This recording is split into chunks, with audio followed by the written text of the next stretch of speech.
How's it going, everybody? I am Kyle from Fantasy Forge Studios, and we are joined by three of our players today for the adventures of Eclaas, the Everlast role-playing game.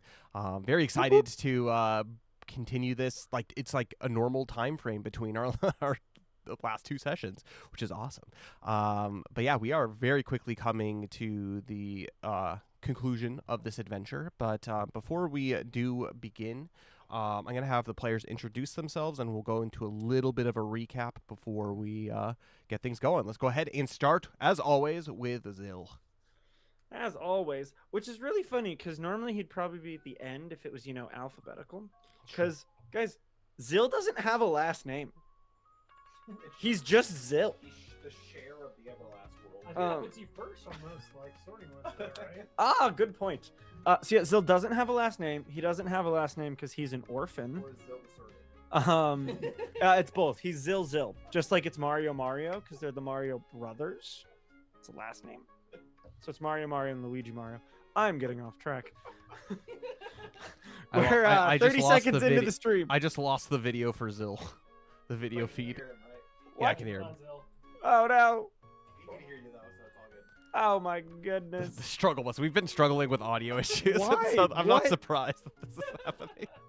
Oh, my computer just disconnected. That's what happened. I'm like, everything looks fine on my end. Anyway, I'm Max. I play Zil. Zil is the party tank. He's an orphan. He takes so much damage. And when my dice don't hate me and I can actually roll, I deal okay damage. So that's fun. But yeah, he just likes to protect people he cares about. That doesn't really extend to people he doesn't care about very much, but that's growing. It's growing. He's becoming kinder, sort of.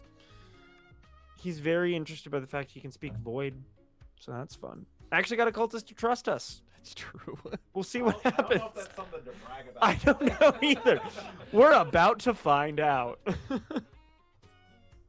were doing some very dubious stuff last stream. He's like, ooh, maybe he doesn't like Alomnia. Maybe I can worship him. Anyway, that's Zil, I guess. Yeah, Absolutely. And then we have Luxalia. So unfortunately, Cole's unable to join us today. But Luxalia is a Glyven from the Silverwood. She is a Shrine Maiden of Amaterasu and is a Mana Sworn. Basically, she uses her manic abilities to be able to heal, produce all kinds of light mana, and yeah, she's definitely a support character, but she has her fair share of offensive bursts that she can do as well. But yeah, she's trying to convert these cultists, so you know how that goes. Her always wanting to save the souls of other people, which is a beautiful thing. We should all follow that example. But yeah, she is basically the opposite of Belbin, which we'll hear in a second. Although I don't know, maybe that gap's closing a little bit. I don't know. People, who knows? Who knows? We'll see. But our next character is Yuki.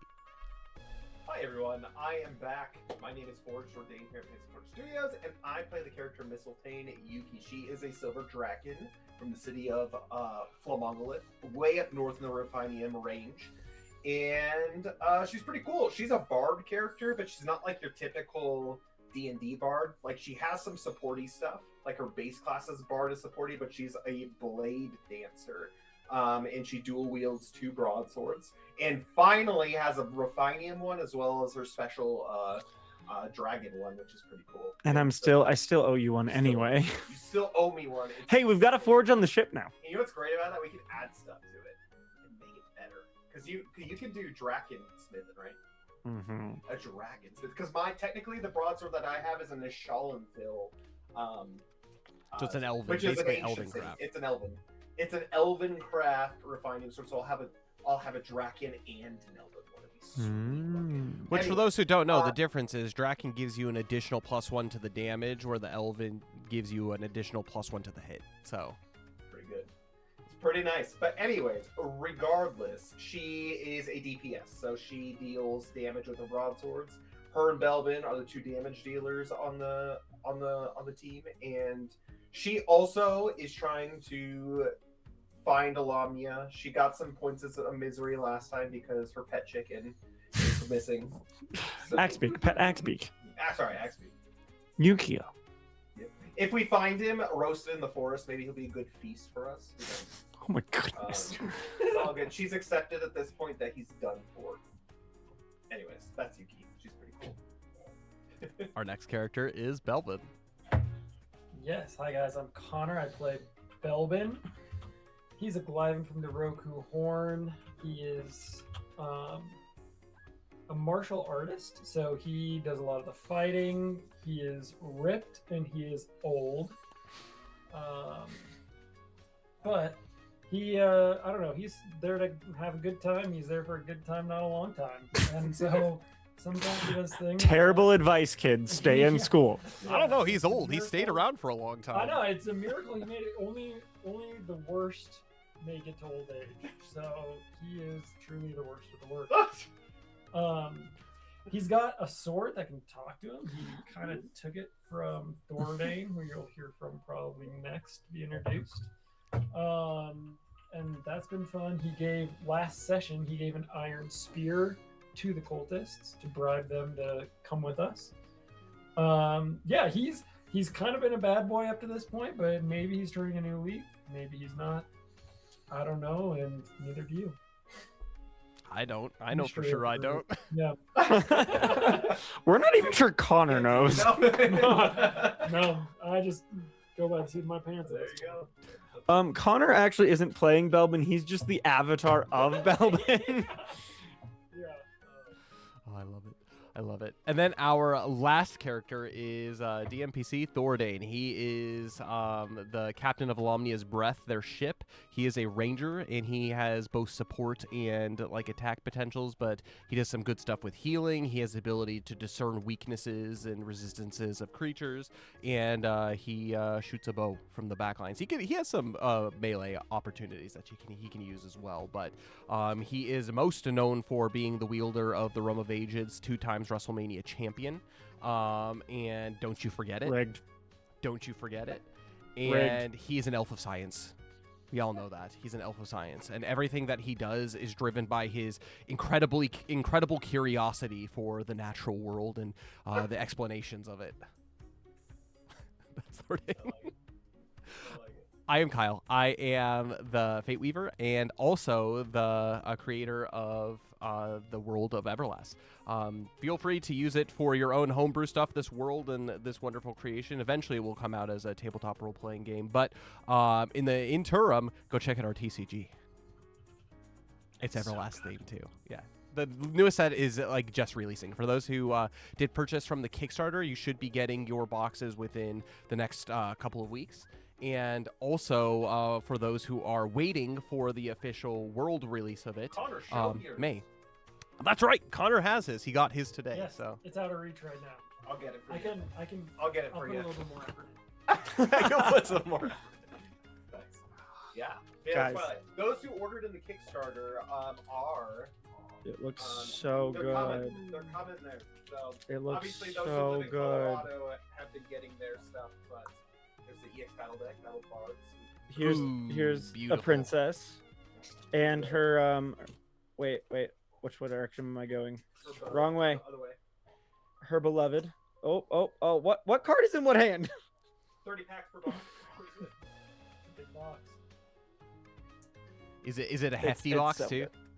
It's very hefty. Yeah. Okay. Sick. All kinds of cards and stuff. So look forward to that. Those stuff are coming out. But feel free to use it for your own homebrew stuff. But don't take it and sell it for yourself. Fantasy Forge owns it. So yeah, that's that.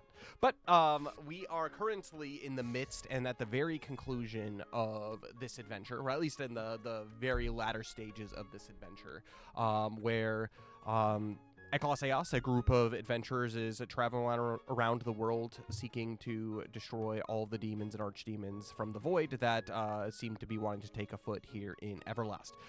They started a vacation, and it basically blew them into an entire adventure of where they became a keeper of the Earth Pillar key. They had to meet with a bunch of other holders of the keys, saving princesses from underwater monster creatures. Uncovering the plot of Emineth, another demon that is seeking its basically wreaking his own havoc here in the Inland Sea, and also going to underground lava lost cities and awakening dragons. So lots has happened. For those who don't know, this is session 73 of this campaign. So we've got 72 other episodes that you can go enjoy over on our YouTube to see the full gist of what has happened to this adventure. But last session, Eclaas, they decided after the volcano erupted in Flomberge to go scout out what's going on south at Takai town, the first village that they started in at the beginning of the campaign. And it had been taken over by pirates last they heard. And with the city basically Flomberge getting covered in magma and much of the jungle being burnt to a crisp, they decided to go see what's going on down at Takai town to see if they can reclaim it, get basically a foothold in taking Aishan Island itself away from the pirates before any final confrontations between Jackman Nobbs or even Ragnik of the undead pirate, or worse yet, Lolothi. They're trying to figure out what they could do to secure the island before all that happens. But during their travels last session, they made their way across basically burnt down jungle, essentially. Like lots of ash, lots of nothing, no noises anywhere to be heard other than the sound of their footsteps, and a little bit of misery in the case of Yuki giving up hope for finding not only Yukio, her Axebeak, but also the survivors of basically the refugees that were taking shelter just outside of Flomberge before the volcano erupted. That is until they came across a dwelling, specifically Belbin came across a little I guess it was a kind of a group effort. They came across like a cave dwelling where the trolls were, seeing that people were like hanging out there and it was disgusting in there. Zil found and uncovered a bunch of supplies, weapons, and that kind of stuff underneath ash. And Belbin specifically discovered that there were individuals that were off kind of in the more forested section away from the flames. in a little glade, and they were trying to hunt some food, which they thought Belbin, because of his animal-like appearance, was that food.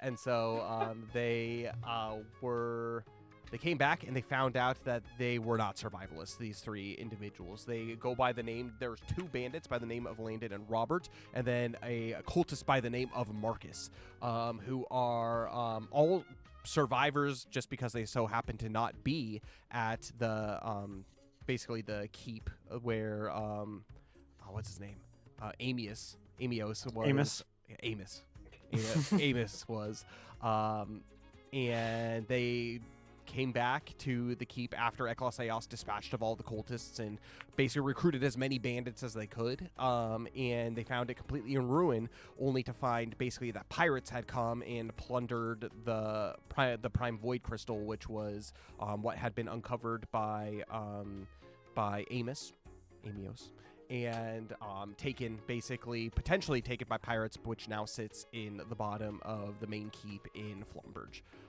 And so they are survivalists now. They are trying to survive this very dangerous island. And they have survived up until this point, but they tried to go to Takai Town earlier, as they had explained, and found out that it was taken over by all kinds of pirates, some of the worst people imaginable, even to their standards, pretty bad people. And so they had basically ran into Eclaas and were like, just let us live. We'll give you whatever information you need, but let us live. But they did a great job, Eclaas, of convincing not only the 2 bandits, but this cultist to join them into the ruined Takai Town. And yeah, there was all kinds of flashy void stuff that Zil was throwing out. There was some potential conversion that was trying to happen, and Belbin almost ate one of them. Well, at least they thought that he almost ate one of them, so that's fun. But that's where we left off, trying to figure out, pondering the question of what is the plan? What are we going to do? Now that we have 3 more individuals that are under the tutelage of Eclaas, what are you going to do once you eventually arrive? Because it is about a half-day trek to basically meet up with Alomnia's Breath, as the ship and the crew members have sailed around the west side of Aishan Island, and are potentially going to create a distraction or whatnot as they figure out what to do at Takai Town and exactly what their goal is here at Takai Town. They decide to go down to figure out maybe the state of what's happening, but what exactly is the plan here? And we're going to go ahead and turn it over to our players right from this moment with the final question: what is the plan? Yuki pipes up for the first time in a month. Out again. And she says, our plan was to go to Alomnia's Breath, but I guess maybe, and she thinks to herself, because we're coming at a slope down, right, into Takai Town? Not really. So the way here, I can actually pull up Aishan Island map. So the way that Aishan Island is set up is I would technically be if you were coming from the hills. Currently, you guys are about in this area right here. Basically, you would be coming in from the west. You could technically go up into the mountains, and then you would come down basically from the top, from where like Domon Onsen is. But the current path that is normal that you would take would be coming in basically from the beach off to the west of Takai Town. So. Yeah. Well, Yuki was going to pipe up and just say, I'm wondering if we should try to get a better vantage point and see what we're working with more than anything. Especially if Alomnia's Breath's already going to be there. I think it's just best to see what we're dealing with from a better vantage point as opposed to coming directly in from the beach. That's just me, though. Makes sense to me. Yeah, I think originally we were going just to kind of scout it out and see what's up, and for possibly Alomnia's Breath to like cause a diversion. So if we saw something that we needed, we could like go and either take it or investigate or kidnap someone or kill someone or whatever you need to do, you know? We can escalate as much as we need. But if not, then maybe we just try to hop on Alomnia's Breath at some point, but I don't know. Are we trying to clear all the pirates out? What's our exact goal here? That's kind of what I was thinking, Luxalia as she pipes in. You see, it would be nice to be able to reclaim the town and maybe create a foothold, but if there are 80 pirates there, maybe we could just throw Zill into the group and they can start whacking him and do no damage at all. Well, we commit espionage. Luxalia, you want to do espionage? Yes, take You know out the that head of means the you- dragon. So you the know that rest means you have to flee. lie, right? Belbin can do that. Oh, okay. Works for me. Robin can do. Or Yuki. Um, Yuki's pretty convincing when she puts her mind to it. Do we just kind of try to wipe them out? Do we try to wipe out like Sea Witch. a key one, or Rerun the Sea Witch. do we try to recruit them? I mean, It worked here. well, here's the thing, Zill. They work for Jackman Nobbs, and as far as they know, he's the most powerful being there is. That's so- because they haven't met us. I know, but we would have to be pretty convincing otherwise. Thordane. We he were actually- this time. Thordane pipes up and he says, "Remember Nida, who we let to join Lomnia's breath after the destruction of those pirate ships? She had exactly that same point. They go wherever the power is, and in their mind, Jackman Nobbs has the power. If we just waltz up in there thinking that there's, 8 of us against 80 of them? I mean, yes, they outnumber us 10 to 1, but Minor details. minor details. Maybe we do have to go over whatever captain is there, and maybe we send them fleeing. But we also did hear from these individuals, these upright fellows that decide to turn over a new leaf, that they have potential prisoners. I don't know if they have taken them to Skyspire Island yet, or if they are still there being forced to work for the pirates and these dreadful individuals. That's true. Well, we need to find out some way what's going on either way. So, do we go from the beach or do we go from the mountains? That is the question, I guess. I think if these guys respond to power, what if we try to show them an act of power and recruit them against Jackman Nobbs and double our fleet? Or I don't actually know how. I never took a math class. Make our fleet bigger. Yeah, Yuki ponders and she says, what few things are there in this world of Everlast that show great power? If only there was an island nearby with some sort of creature on it that was a powerful one. Because if we just stroll in, unconcerned if we are seen or not, cause havoc, be like, join us. What You can't stop us. You might as well join us. What if we walk in right when the ship is blowing up and say Luxalia did it with her mind? Right? Huh? You think that would do it? Well, then what if they have to prove it again? How would she prove it again? She could just make lightning strike with her That's true. necklace That is true. and just show them that she's. Like I some sort of control the demigod. weather! You know, I'm not that inclined to agree with Belbin often, but he's on to something. You know that volcano that erupted? That was us. That was us. And that's not a lie! That is Sia, not that's a lie! I exorcised a demon and the volcano erupted! But all I'm saying, we might be able to convince them to join us. It worked with. I turn to the bandits and the cultists. What do you guys think? Well, this was... You joined us. So Marcus chimes up and he says, well, this is something that is new. So you were the cause of this volcanic eruption as well. I'm starting to believe Yes. that... and he kind of strokes his bald face as he looks to you kind of with like these like dark, deep bags under his eyes, emaciated look, and says, perhaps this could work. Yes. And how could we be of assistance in such a matter? I think you guys just add to our what do the kids these days say? Our aura. You used to be our enemies. And your leader was defeated by us, so you have joined us. Not a lie. Not a lie. So you have joined us as just Our posse. a recognition of power. You could be a weight to the voice saying, we are strong enough to go toe to toe with this Knobs fellow.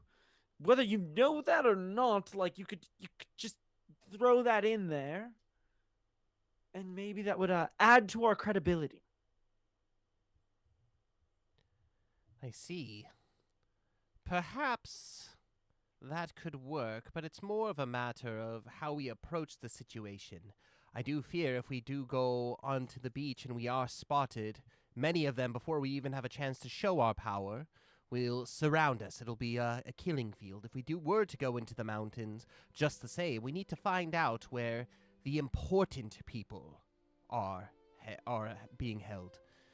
If we can silence them, perhaps it would be much easier to sway the others, without much bloodshed at all, if any. So, and Yuki goes into kind of explaining kind of how the topography of Aishin, or of Takai Town, she says, well, at the very top is the shrine. Maybe we could come down from the shrine up there as like a, an emissary. You can point on the screen if you want to. Oh, the screen. Okay, yeah. Sorry. Wait. So up here is the shrine right here. Mhm. If we come down the mountain from there, that might give a divine image, but right next to the onsen. If any leaders are going to be anywhere, it would be in the what was it? Not the faculty. I think it's school. In the leader building. City Hall. City Hall. Which is right. Yes, very specific. The leader building. The leader building, which is right Thank here. you, Yuki. If anyone of importance was going to be anywhere, it would be there, unless they were relaxing on the beach. So maybe the mountains is the right plan of action. Maybe we could stop by the onsen, see if the monkeys have taken it over again. Or we can send Zill onto the beach, assuming the pirates can't touch him. And then we could come off as like an indestructible unit. And then This- Yuki will destroy the ship with her mind. No, That would be Luxalia. terrifying. Sorry, yeah, Luxalia. Not Yuki. Coming down from the shrine says, "You bow before me, No. You bow before Alamnia. witness my man." And then you just stroll out onto the beach. It's my man. He is indestructible. Oh my goodness. Try to hit him with your sword; it will do nothing. I announce the teapot of madness. Waffle House. I like this idea. I think we should go with it. It's just crazy enough it might work. And if it doesn't, we just kill them all, right? Or I'll Plan just B, no point one- at the ship. I'll just point at one of their ships at the harbor and be like, "Listen to me. Look at the power that I have." Ha! As she points her hand and then Behold the the entire power ship of blows Ra. up. But we need a way of communicating with Alamnia's breath to know the signal. That's true. Mm. Well, didn't Zill mention something about blowing up a ship Did I? before we left? I think Yeah. Belbin did. Yeah. Oh, was that I Belbin? did, Is Yeah. that you? Yeah, they know that they're supposed to blow up a ship if they can. We'll have to time it. We didn't talk about a signal though. Do we need a signal, or do we just wait till we see them coming? If we want this plan to work, we need timing is key. Because they won't Well, think then it's from me if it's just a random blow up, and then I see it blow up, and I'm like, ha, that was me. I'm not So very what we're convincing. of that. saying. By the way, did the Fashion Face ship come with us, or is it just our ship? No, I think it's just ours. just Alami's breath. Okay. Maybe we could send someone down to sneak onto Alumni's breath. Flag Assuming 'em it's down, there. Flag them down ahead of time. Yeah. Jump on the ship, and we still need a signal though. Well, Thordain steps up and he says, Thordain. Thanks, guy. I am your guide through these jungles. Tell me, bandits. I mean, upstanding gentlemen. How well do you know these paths? Could you lead our party to Takai Town through these untrekked jungles? Dane, if you have his character sheet pulled up, I'm gonna have you make an influence skill check for me for Thordain.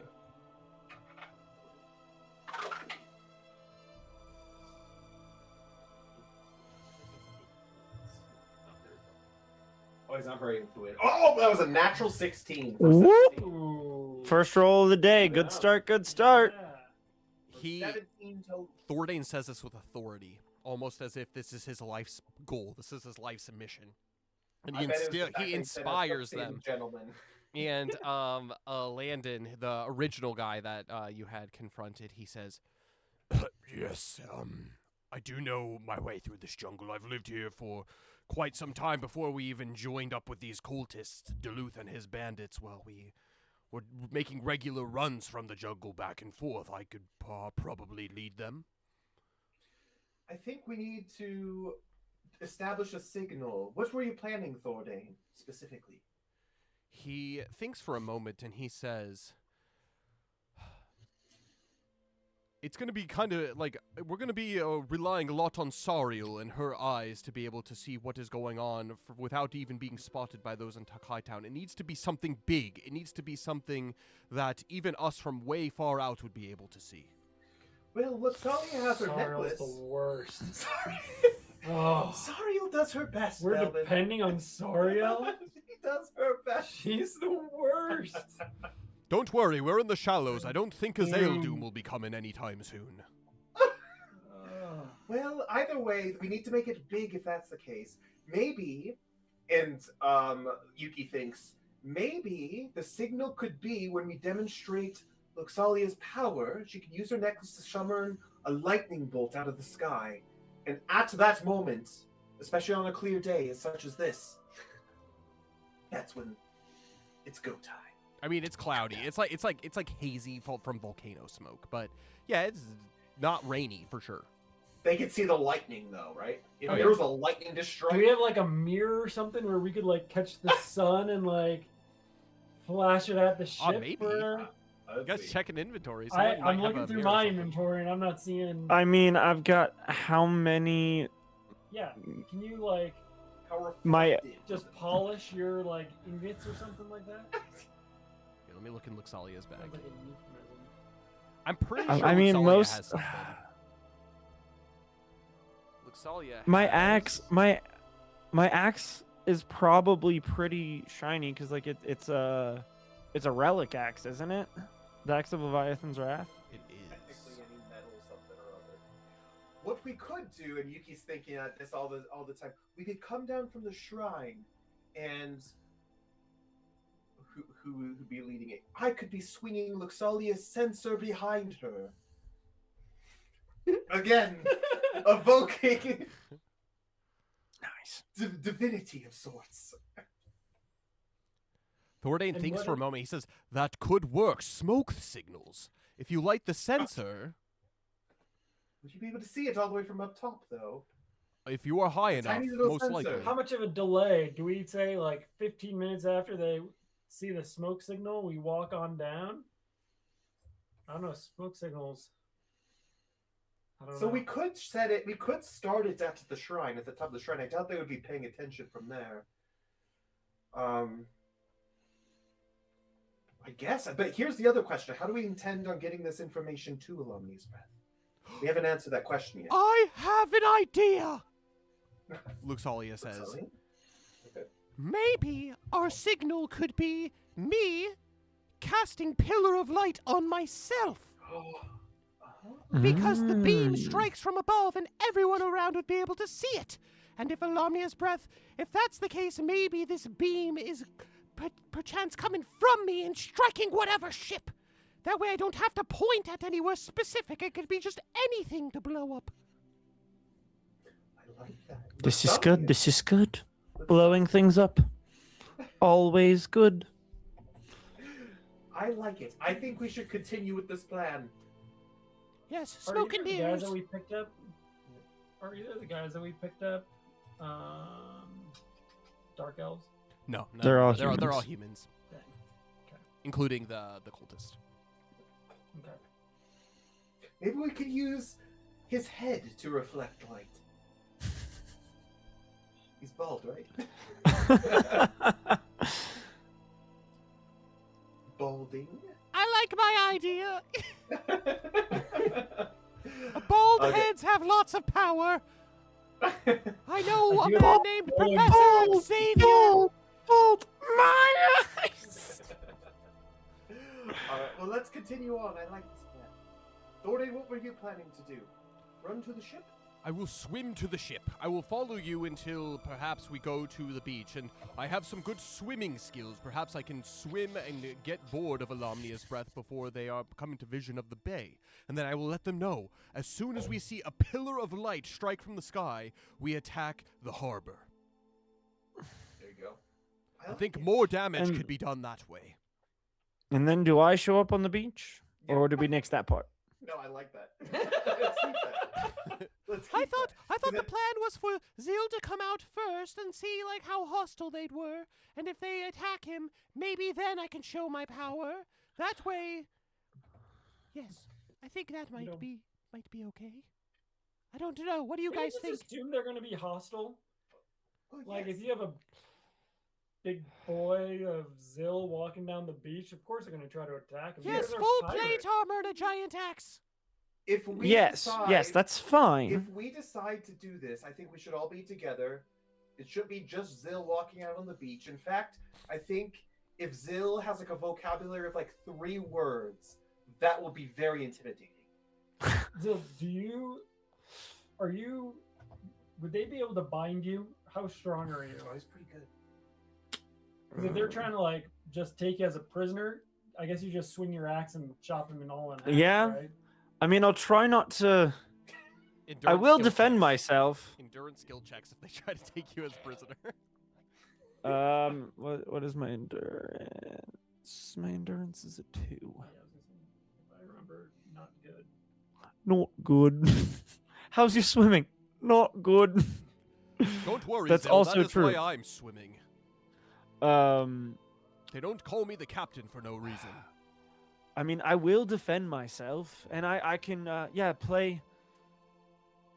play the scent brute of. Yes, you could just say your name over and over. No, not even. I was thinking Like a Pokemon. just A wild Zil has appeared on the beach. What about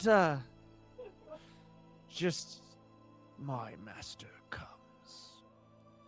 We could speak void. And then when I see the pillar of light, just point to Or the maybe, dock. Zil. Here's My another master thought, comes. Zil. Maybe you let them capture you and they take you to whoever their leader is. Take me to your... Aren't we trying to show strength though? Yes, and then you break out of the chains and you slay their leader there and then. I don't know if I can break out of chains. Ropes. Let's hope it's ropes.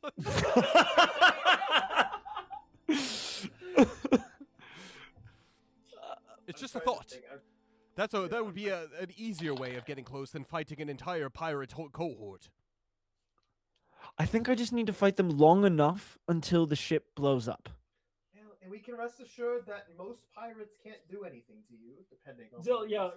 What if pirates can do something to you, though? Well, Luke Salia better get down here quick in 10 minutes. Maybe I pillar of light Zil so he heals.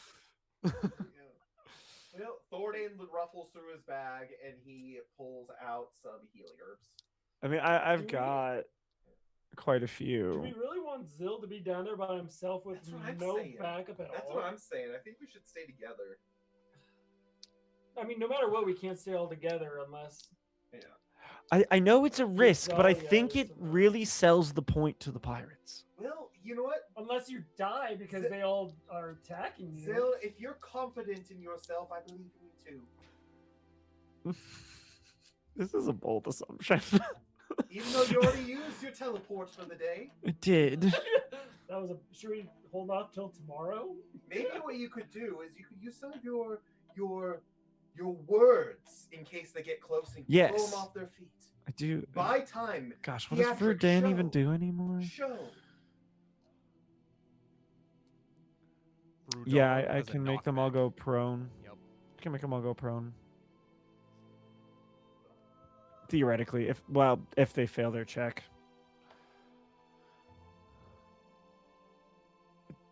I think it's worth the attempt. I think it sends the message we're trying to send. I know there's risk. I know it could be dangerous. But luckily, Lomnia's breath will hopefully be close. Don't worry, Yeah. I'll make sure to get our lovely beauty into striking range. Lomnia's breath can easily outmaneuver any of these ships. Also, if things start to go really south, I can just jump in the water and swim to Lomnia's breath. You can jump in the water and sink to Lomnia's breath. That's also true. I can breathe underwater with my axe. It is So the I could shallows. just hide underwater. Oh, that's a good idea. So like it. I've We've got an talked escape enough route. About this, I think we know. What about if Alania's breath can't outrun these guys? How screwed are they? Do we need to worry about that? I don't think so. I don't So what think we so. got? I don't know what our boat's pretty quick. Yeah, it's it's also small. very armored now too. Yeah. It's Yeah, very like it's a solid ship. Worst comes to worst, we get abandoned. New campaign. Scratch all the promo cards. No, it's all good. I think we'll be fine. Let's try this. One last set of promos. Eclaas Eeas' tombs. Technically, the promos that are out right now are prior to this adventure, so... That's true. That's true. So one last set. Well, let's do it. I agree. Thordain, get going. Our stand-up gentleman, lead us. Quickly, before that, so let's kind of outline the plan. Are anybody coming from above, or are you guys all going together? No, we're coming from the shrine. We're all Everyone but except Zill for is coming Zill. from the shrine. Okay, Yeah. so if that's the case, then we're gonna have Do we have Zill have a queue as well, or no? Like, how does Zill know when to come out of the? He'll on the- just walk. I think I'm just gonna walk and But when does he? How does he know? Maybe what we could do Like, is it when you see the is light? from the shrine there could be a strike of lightning as we descend. Or what about when Luxalia brings the light onto herself? Then the ship knows when the ship sees that they've got 5 minutes before they destroy it. When Zill sees it, he knows that he needs to come out like right away. Yeah. Then we talk to him and they're like, "Our boy's on the beach. Check him out." Witness our man. Our man. our best what is my fighter line good. gonna be? What is your line? Are we doing like the 3-word thing or? No. You die now. that was a joke, Zil.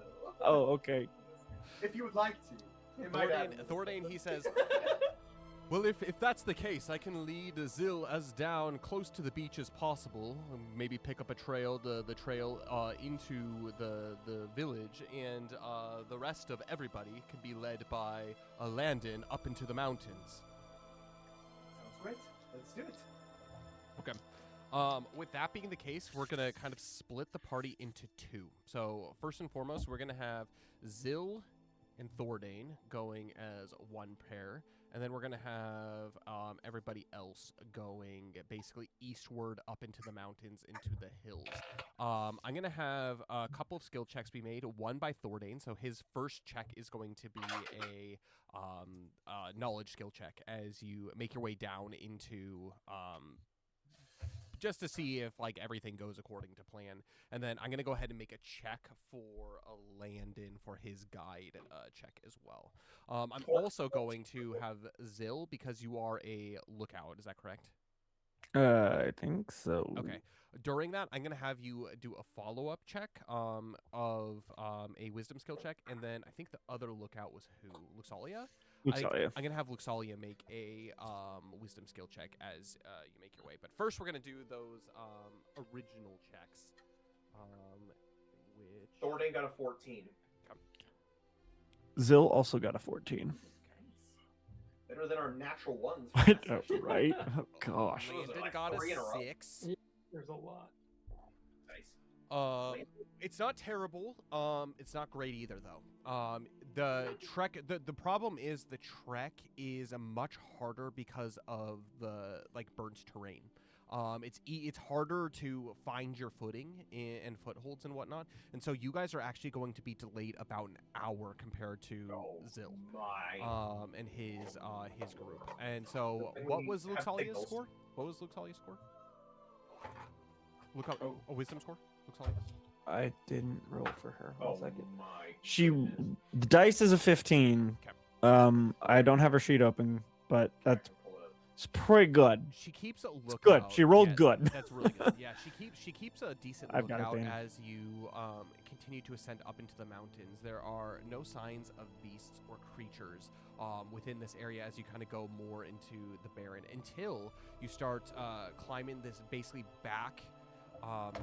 It's kind of a gradual slope, and you could tell at one point there were stairs that were carved into the back of these. These are most likely stairs that would go up into the mountains towards the shrine. Luxalia actually not. Yeah, Luxalia begins to hear off in the distance. As you see a bunch of monkeys up on top of the cliff looking down at the group of you. They don't seem hostile at all, but they seem very curious at this group of individuals. And you're far enough away from the onsen that it's a problem. Like, they should probably be around the onsen, but they're kind of out on the outskirts just looking down at you. Belbin, do you have any bananas on you? You curiosities? Yeah. No, I don't. I only have bread rations. Need to take the edge off Some boots. A gold ink pen, if you would like that. That might look like a banana. Monkeys like things. Here, let me look for Luxalia. And a 16-pound bowling ball. Luxalia, if you want to wear Amios's mask when you come out, though, for extra intimidation. And you just hear on the wind, Amos. I don't know. What do monkeys eat in this world? Monkeys eat a plethora of things. They don't just eat bananas. Bananas just prevent cramping. That's true. Well, Yuki has a meat ration. She could be like, monkeys, lead us to the shrine. You actually... Yeah, why not? Okay, so you hold out a ration. And there's like 4 monkeys that are up here. There's like 3 of them that are kind of like smaller. One looks like a child monkey, and another one is kind of like the big hoss of the group. He's got like this big rotund belly, and he's just kind of sitting there with his hands on his like hips, like looking down at you. But as you hold out the meat ration, the baby actually climbs down very cautiously, walks over and looks at you. I'm gonna have you make a charm skill check for me, Yuki. I was the right one to do this. Yeah. It's pretty good. All right, 13 plus a lot. Charm. 13 plus 6, 19. The monkey very hesitantly grabs it and puts it in his mouth, and he looks back up at the monkeys that are above, and then back at you again, as if you have some. How many monkeys? There's 4. There's total. 3 of them.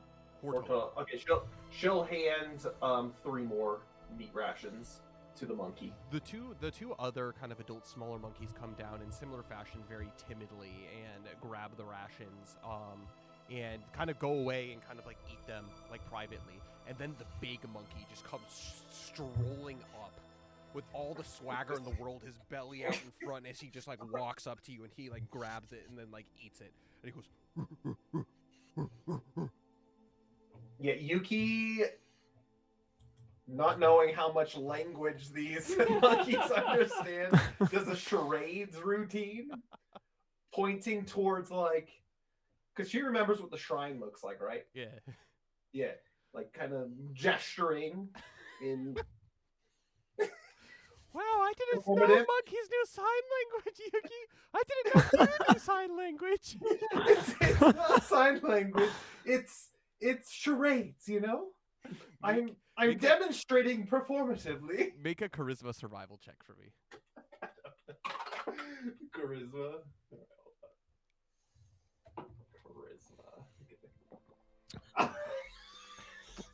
It's a natural 16 plus 8. Oh my goodness. That might be the highest roll ever. Yeah. What is that, Wow. He starts to speak What monkey. is that, 24? Add that to the languages you know. A new skill unlocked. Island monkey.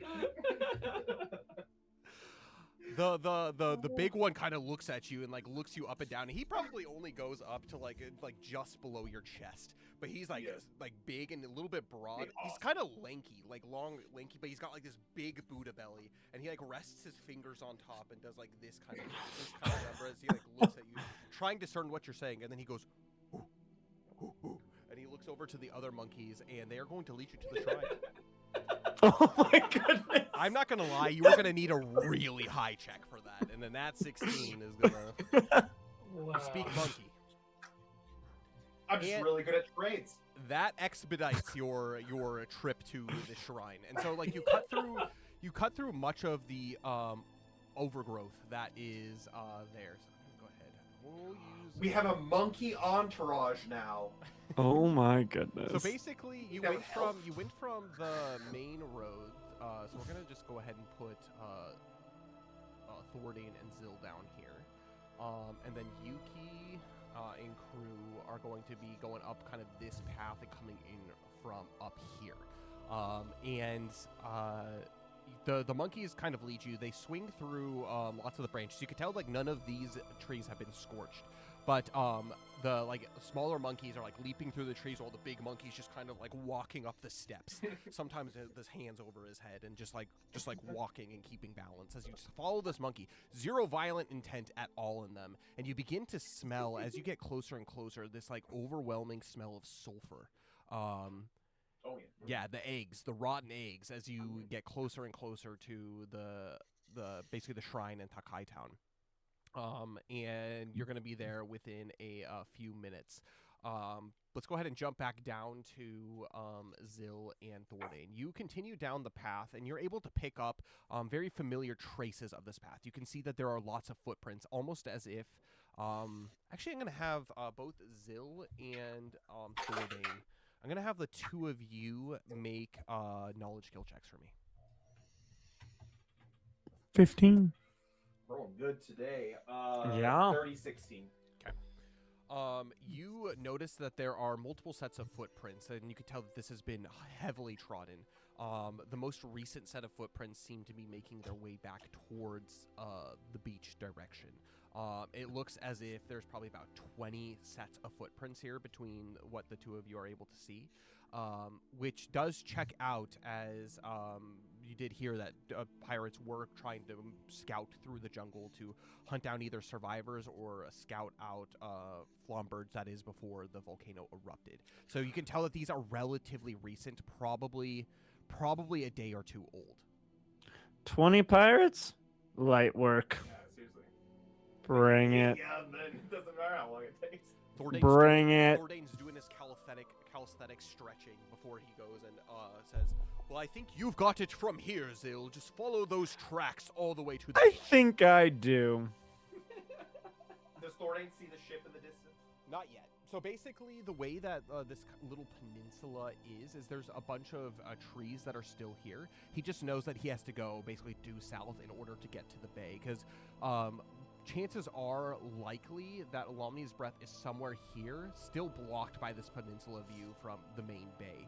And so they can make basically a surprise attack into the bay without being seen until last minute. So with that being the case, Thordane's going to go ahead and make his way down to the southern part of the peninsula, and Zill, you continue towards the beach.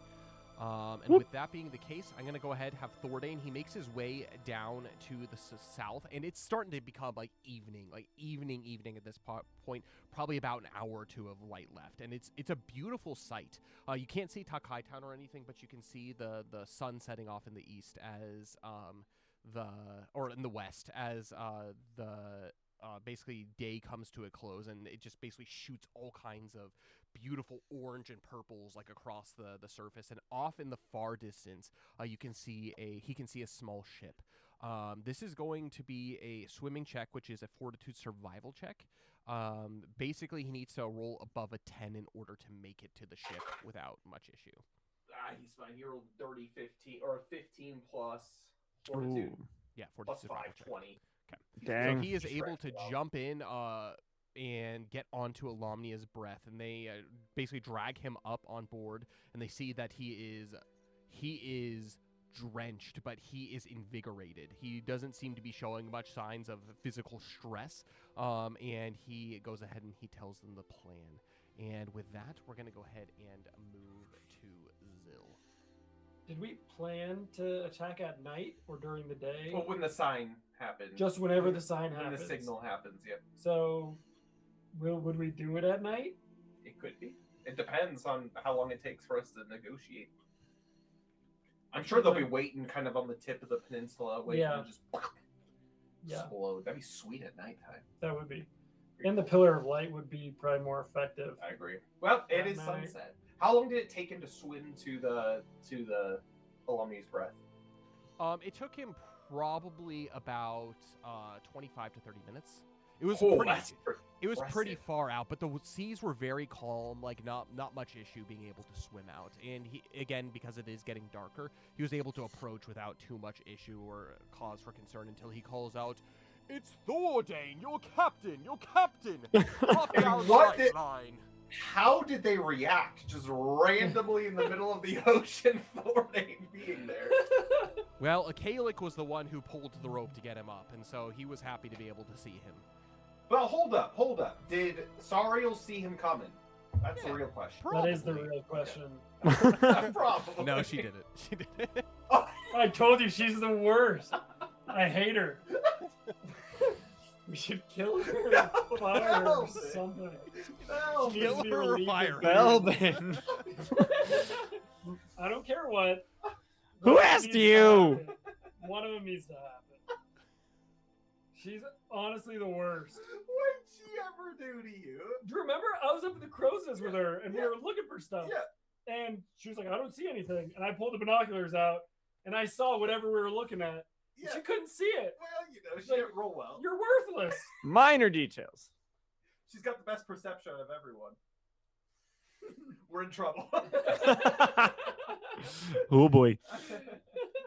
Oh man. Oh, there are pirates. Oh. So back to back to The whole Zill. thing was just aside. So Zill, as you make your way along the path, you can actually start to hear, as you get closer and closer, the more green foliage, you can start to hear the sound of birds and like distant wildlife. You hear growls in the underbrush. You hear all kinds of birds, and actually it is decently peaceful. You hear the sound of insects for the first time in days. And you look up at the sky and it begins to clear, and you can see the stars are shining bright, or beginning to shine bright in the kind of like this purplish hue as it becomes dusk before nighttime does approach. You will be approaching under the cover of night to this beach, and so you will have stealth on your side if you want to attempt to get closer. That's completely up to you, but you do see after probably about another 20 minutes of travel by foot along this path, an opening through the trees, and you can begin to hear the sound of waves crashing just up ahead. You don't hear any sound of people, but it's just a matter of time before you do run into people. Your line of sight is not super good. The moon is starting to come out a little bit, so you can definitely see to the shore, but it's a lot of just shadows and whatnot. It's difficult to tell exactly what is basically nothing or rocks or whatever, and what is like actual moving creatures or maybe just still creatures. I know you're out there. Oh, that's scary. I know you're out there. Make an influence skill check for me as you begin to call out from along the road. 8. Ah. I rolled a 2. That's about as low as I can get. You see movement up ahead on the beach, and this movement is suspicious. You can't tell exactly how many pirates, but it's at least 5. that are out there on the beach. You could tell that they're either doing their rounds, and they begin immediately to start lighting torches. Some of them plant them in the sand, and others begin to look around the jungle, and you hear, "Oi, who's there? Stop playing jokes on us. I've had enough of this." As he begins to basically take Your his new finger. master's here. This comes as a shock to them as they all freeze, and they're like, "Oi, Norbs? Captain Norbs, are you there?" And they No. begin to- No. Your new master after Knobs. You're just playing jokes on me, aren't you? And Well, let's three of them start to make see. their way towards the path, and it's like, "Oh, I think the voices are towards the path. Oh, I think you're right. I smell." I'm Sweat. just gonna be walking towards them this whole time. Okay. And you, Because So I it's not do waiting want for I any do want to signal? make my way to the water eventually, because that's my escape route. Okay. I'm you step just like, into view from the path. And the moonlight begins to shine on your armor and begins to gleam. And the pirates are like, "Oi, who are you? State your name." I said I'm about to be your new master. "Very, very funny. You think it's funny? I think it's hilarious." Why? He looks around and he says, "Hey, boys, we got ourselves a talker." As No, about- really, why do you think it's funny? Please tell me. "Look at you, your stature. You're no bigger than a wee child." Yes, and you know that you follow Knobs, right? Jackman Knobs? Aye. And I'm You know- assuming you do not. I don't, and you know the power. There's a power above Knobs that he follows. So you say. Yeah, the Archdemon Lolothi. I've met him. I've killed his friend, the Archdemon Burbledown. So Knobs, he's kind of low on my list. And I've heard you guys go where the strength is. Make I a- bet none of you can do anything to me. Make I an also bet influence skill check. that in a few minutes, your boat over there is gonna be gone. Who are you with? Eclaas. Maybe you've heard of us. Eclaas. Does anything ring a bell to you, chaps? And they look around and they're like, "Eclaas, that means nothing to us." Like, what kind of language is that? Just grumbling to himself. Make an influence skill check for me. 20. 20. You begin, as you approach closer to their torchlight, you just keep walking unbroken towards them in complete confidence as you approach nearer and nearer. You can tell at this point there are at least 5 and more torches that seem to be coming. Basically the voices seem to be attracting attention from the main part of the beach. First and foremost, as you look out amongst what you can see that there are many makeshift torches that are placed along the beach looking up into the city, and you can see the entire lower part of the city is completely burned to the ground. You're unable to tell much about the upper cities, but you can see lights in windows as if some of those places are preserved, and you can hear partying and frivolity off in the distance. You can tell that they are drinking heavy. Music is playing, all that kind of stuff up into the distance, into the hills. But these pirates that are here, you can tell that they are specifically on patrol, looking for other ships or other individuals coming out of the jungle for someone such as you. But this definitely seems to be taking them by surprise, almost as if they're not taking this job so seriously until you start to approach. But as you begin to walk up, you kind of put out this aura of intimidation, and they begin to kind of almost like shirk to that and step back. Not necessarily letting you through, but they put out some hesitation. Okay. I've just got you guys have some options. Your options are die on this beach or join Eclaas as we take Knobs down. And if you're not convinced yet, try and stop me. I bet you can't. And if that's not enough for you, like I said, in a couple minutes, your ship is going to be destroyed. If that's not enough for you, I'll kill all of you on this beach, and then maybe convince your friends. And if they don't want to, I'll kill all of them until I can convince or kill the next group until I make my way to Knobs. Sound good? You begin to hear some whispers amongst them, like, "Oh, I don't think this chap is joking."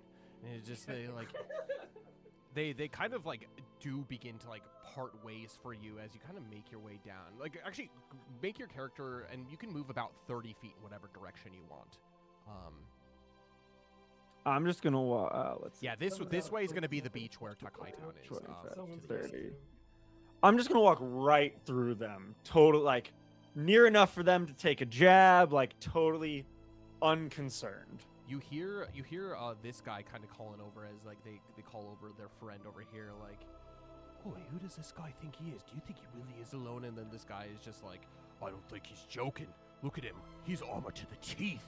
And more torches are starting to like move their way towards this direction. Probably about another 10-ish individuals are on their way.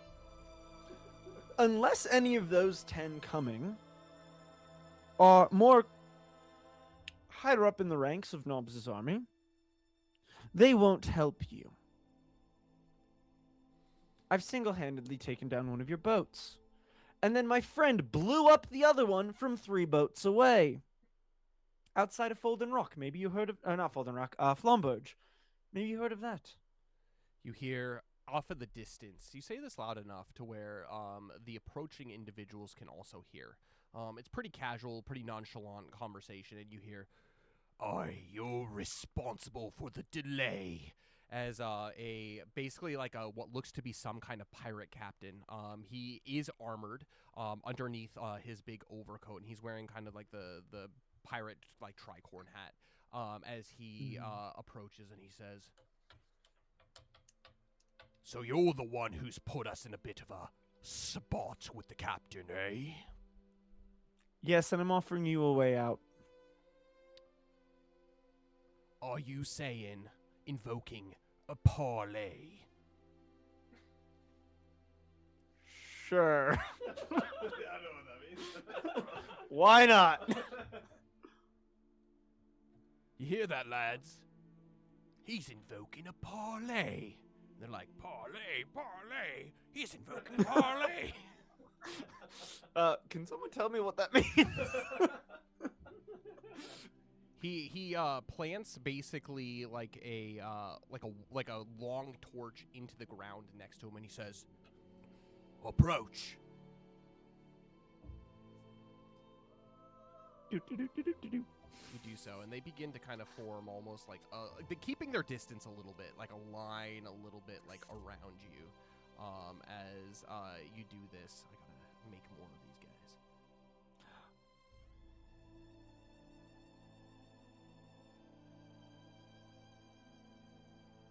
Zill's got tricks. I believe in him. I'm not nervous at all. You invoked parlay, you'll be fine. I don't know what I'm doing. All I know of parlay is it's in Pirates of the Caribbean. You approach, you stop within 10 feet of him, and he says, "Let's be gentlemen about this. What say you?" Works for me. He points out to basically the bay, and you can see that there's probably about 6 ships out there. It's not the full 13 that you were told were out there by the previous, basically the bandits that you had met earlier. And he says, "It seems you have caught us a little bit off guard. We didn't expect anybody coming through. That is, we didn't expect a volcano to erupt." Oh yeah, that's my bad. He freezes for a moment and says, "You made that volcano erupt." Yeah, we were having a nice conversation with Nazrahim. It was great. I like the spunk on this kid.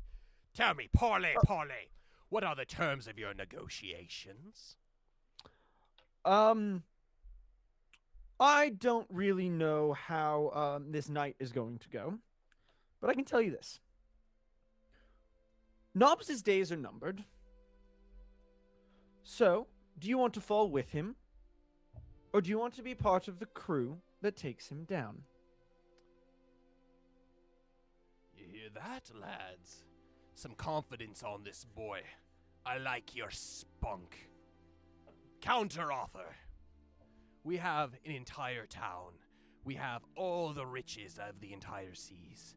You join us, and you'll be rich beyond your wildest imaginations. Who knows, you may be even able to make all the way up to first mate under Jackman Knobs. I can tell that you are battle-worn. Well, you see, I've got here the prettiest axe I've ever seen, the nicest set of armor I've ever wanted. I've got a place to sleep, food to eat. I'm a simple man. My needs are met. I don't need much more beyond that. From my experience, no amount of coin is ever enough. There's always enough greed in the hearts of men. Trust me, you have that now, but we can promise you more. Counter offer. If we take Knobs down, his treasury's gonna be unguarded. What if you're there while it is? If you can take Knobs down. And Oh, that's not an if. That's a when. He says, I've never met a single soul like you. Outnumbered 10 to 1, yet you speak so brazenly. And he holds out his hand. You guys are a footnote on the things I've seen in the... How long has this adventure been going in game time since we left Helix? Since you left Helix, probably about 2-ish years since you left Helix. The past 2 years have been a very wild ride. You can't imagine the things I've seen, the things I've done. You guys are a footnote to a footnote to a footnote. Knobs is a footnote. All right. You've got a yapper on you. I told you I respect, but my respect only goes so far. The name is Captain Thorn Blackwater, and I captain the ship the Midnight Tide. Fine. If you want a ship of your own, perhaps negotiations can be held. But you will maybe all talk. You need to prove to me that you are who you say you are. What proof do you want? One-on-one combat. You and me. Okay. Bring it. Completely confident. Zill, you pull out your axe and he pulls out a saber and he says, lads, create a circle. Put down your torches. We do this by torchlight. This is your last chance to join us and not die tonight. To the death it is, then.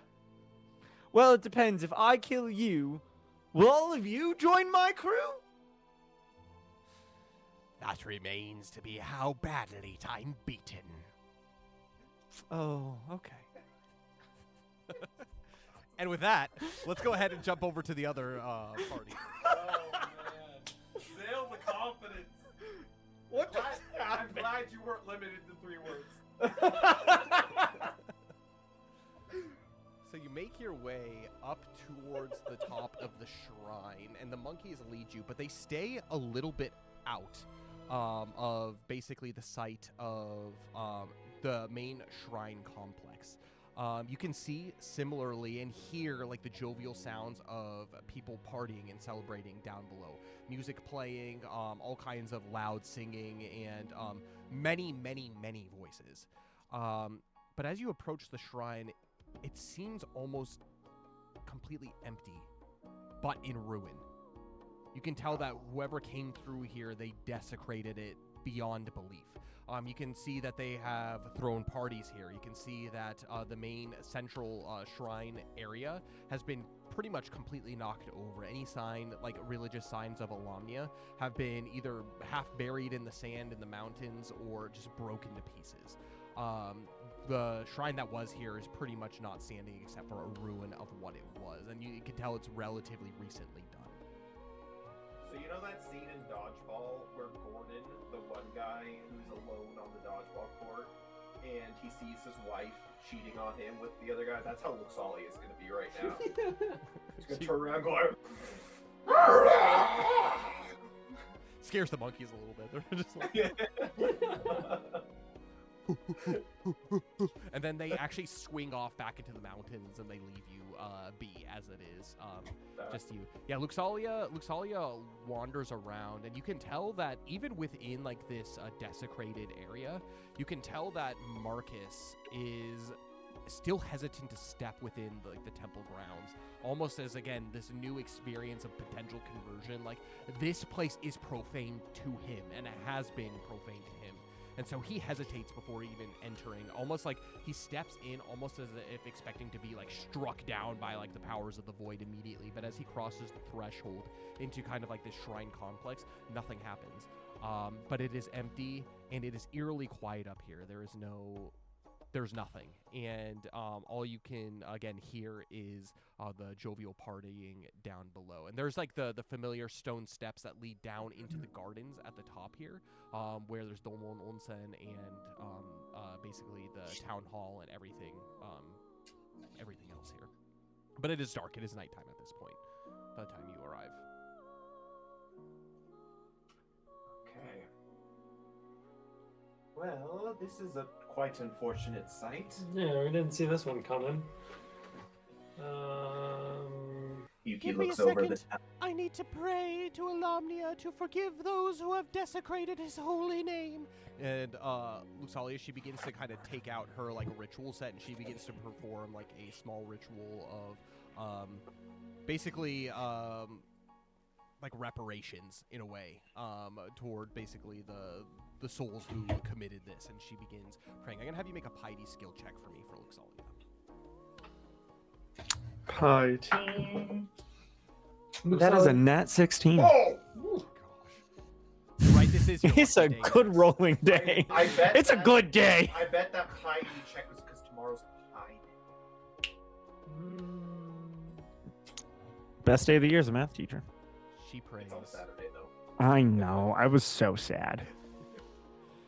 She prays, and there's this immediate sense of calm that basically washes over all of you, almost as if like the rage that had filled you seems to go away, and you are restored with kind of an ounce of hope, even amidst this. Almost like the distant sounds of jovial laughter begin to be blocked out a little bit, and you can see that there is a genuine curiosity between the bandits and also from Marcus. And he looks to you and he says, "What is this power that I feel? It's enticing, captivating, no, warm." As he basically just like watches like Luxalia perform this ritual, it seems to actually like make like a profound impact on the people that are here and around. And she finishes up her prayers as the rest of you begin to kind of like straighten up and pick up some of these fallen like lanterns and like rubble and clean things up a little bit. What do you guys do next? Yuki turns to Luxalia and says, "You know, Alamnia is all good and just, and from everything I've read in the Guardian Historia, he's also one who enacts justice quite a bit. And after seeing this, I think justice must be done." I understand what you are saying, but I just genuinely hear and I feel Alamnia. He's willing to forgive if they feel sorrow. I just know it. If they feel sorry for the things that they have done. But they have gone too far. I want to be like him. But there is still a part of me, this humanity part of me, that feels so much anger.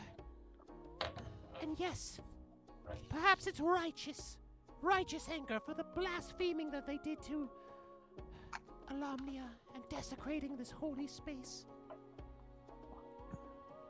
But they need to know that they need to pay for what they have done. Penance! Penance, I tell you! As she begins to think with rage, and she just like, her voice booms as she catches herself, and she goes quiet. She says, yes. Yes. Let us not kill them. Let us make them beg for forgiveness. They will see Alomnia's wrath in us, and they will be stricken by the fear of his kingship. Yuki nods and turns to Belvin and says, I think she's in the right mindset. I've never seen her like this. I know, it's Kind of. You have to hold me back! Hold me back! I'll let you hold her back. all Yuki. right. Well, Luke Sully, do you want a sword? I've got one that'll probably cater to your anger pretty well. oh, man. You're right, Well, Belvin. I must not give in to my base passions of hate. I shall be filled with justice and peace and... Alomnia, help me! Help me! As she begins, it's like she begins to grow an additional tail. Oh. Immediately on the spot, and there's basically like this like kind of like a light wind aura that begins to swirl around her. Her staff begins to glow with mana as she just like holds herself at bay. How many tails does she have? She has 6 now. Oh! Luke Sully, what does it? Luke Sully, what does this mean? Alomnia's with us. Are the rest of you with us? As she Yuki looks tries like to grow a tail. seriously. Gives herself a hernia. She tries. Oh my goodness. Just joking. Well, I'll do what I can, Luxalia. Do you want to hand me your sensor? She takes it and she says, "Do you know how to use this?" You can show me. I just need to swing it like this, right? First, we need to load it. She picks up basically like the incense and puts it in and closes it. Just swing it back and forth here and there. We must bless this sacred place. Okay. Yuki follows her around as whatever needs to be done is done. Okay. What is your guys' plan? Yeah, that's the thing, right? Do you go down and confront what's happening? Do you show the sign here and now? There are many options of what you can do. Espionage. Yeah, espionage. Well, Yuki turns to Belvin and says, "It seems like there's a party down there. Are they drunk? Can you tell? What do your gliding eyes see, Belvin?"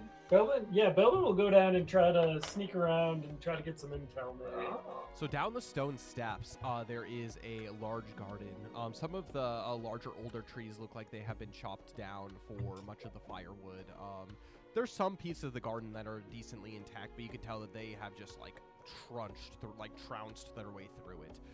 But yeah, you climb down into the garden space. Let me grab Belvin. I'm gonna have you make a stealth check for me.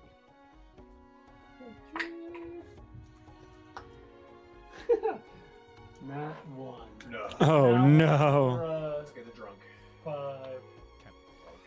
You walk through the garden, and there are a number of pirates that are here as well. They spot you, and they're just like,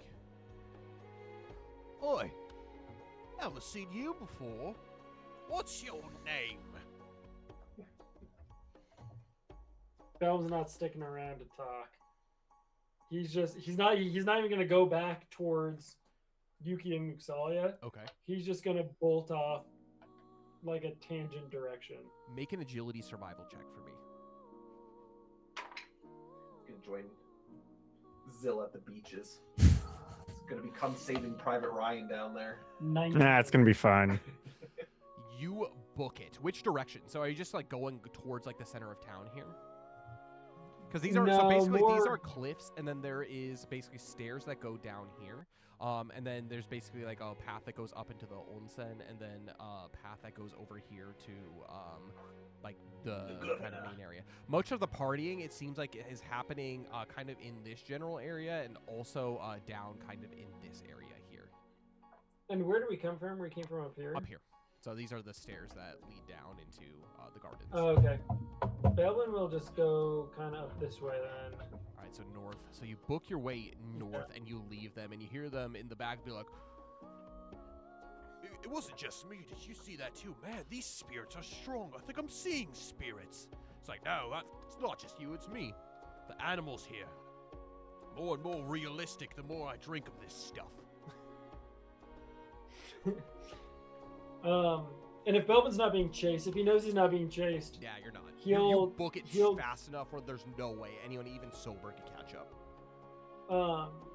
he'll go back to the party then, like wind his way back, even if that means going back up the stairs. Yeah, Okay, yeah. and just tell him that didn't go well, but they didn't chase me. What do you They mean it were didn't go slow well? to move. They didn't chase Well- you. I think that's really well. Yeah, but they saw me. I'm not used to that. I see. Yeah. So, I don't know much. All I know is that they're not in a chasing mood. Interesting. Well, maybe we can use this to our advantage. Do you think we could maybe blend in?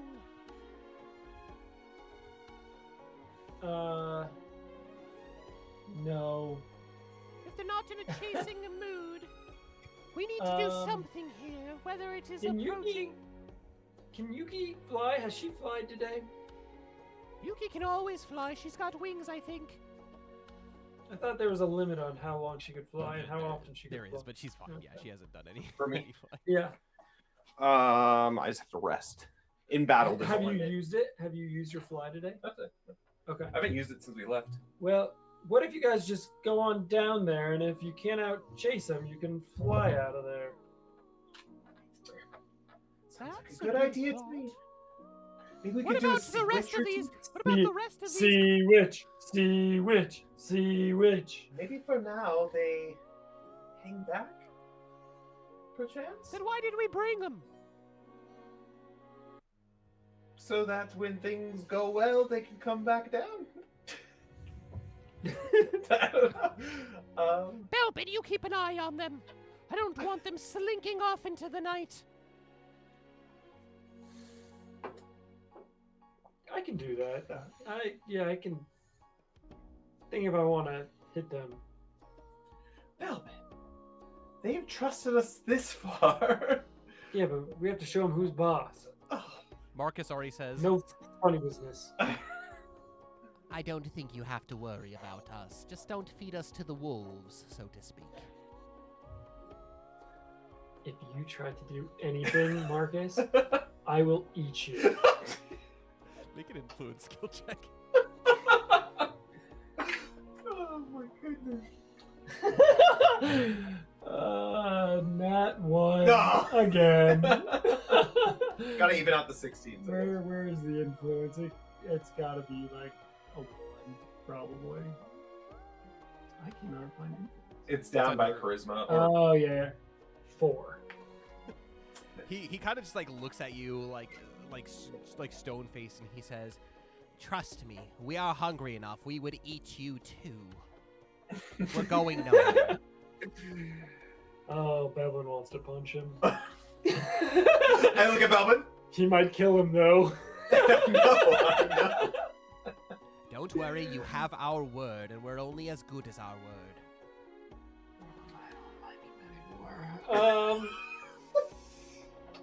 Belvin will control himself this time and just not say anything. Good thing he doesn't have to roll for it I anymore.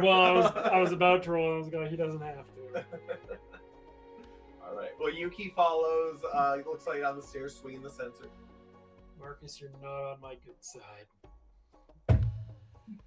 It seems that I'm on very few people's good sides these days. Shut up and pay attention. We have to watch. Yes, sir. Shh. You make your way over to the edge of the cliff as Yuki and Natalia make their way down. So how are you doing this? Are you like very like announcing your presence? What is the deal? Yeah, we're gonna be very pompous about this whole situation. Yeah, For pretty much. prevents Yuki.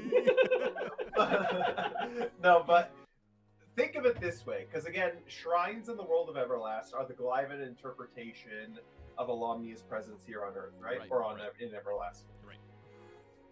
Though the pirates would probably be ignorant to it, I'm sure Luxalia would know kind of the proper etiquette and course to go to and from, but we can make it more grandiose. Yuki, have you ever heard the story about the vengeful spirits of the Silverwood?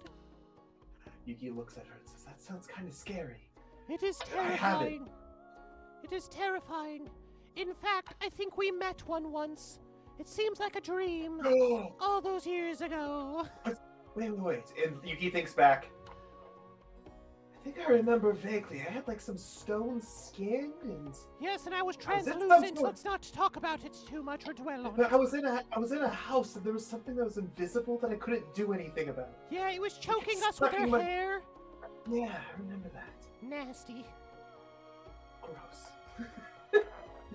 All I'm saying Anyways. is, do you remember the fear that she instilled in each and every one of us as we tried to make our way through that manor?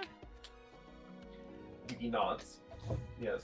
If we could muster up the same amount of fear, maybe that would serve us best. Yeah, I'm trying to think. I know back when it was D&D, I had some sort of like tincture that was like allows you to grow. Yeah, no, you don't have anything like that. I don't know. I'm trying to see what I have as far as like clothing Maybe we goes. can approach them as spirits of the shrine that has been desecrated, as Holia coming for vengeance. Hence the reason I brought up vengeful spirits, and because it was Glyvin, it would take the form of a Glyvin. And then what would my purpose be? You are my censer bearer. Okay, alright. Well, Yuki, if that's the case, she's gonna grab her heat cloak, I guess. Okay. That's what she has, and kind of like cover herself a little bit. Okay. And like, you know, like one of those like monks following. Yeah. That'd be good. Swing in it. And she'll also at the same time be singing an eerily beautiful ethereal song underneath her cloak, trying to get their attention. Okay.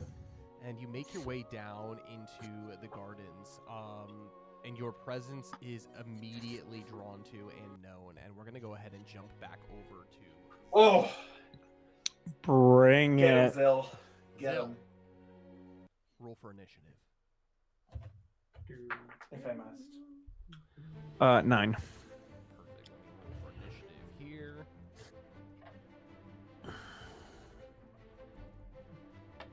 Might be a good opportunity to show off his sturdiness. It's either Zill's either gonna get screwed over, or he's gonna be like completely fine. I know, Like, There's right? no in between. It's gonna be fine. That is a 16. What is yours, Zill? 9. Might work in his favor.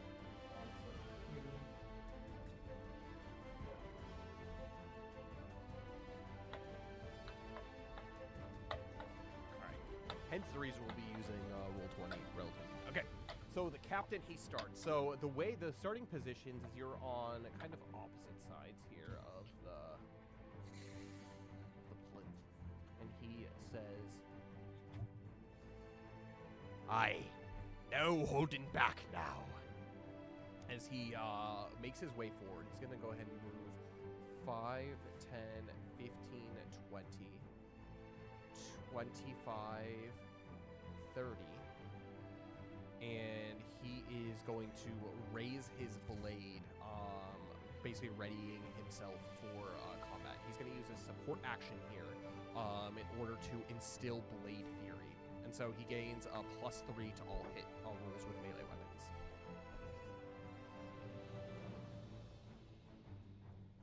And it is your turn.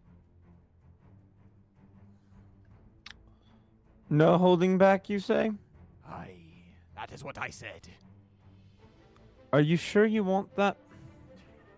Are you sure you can handle it?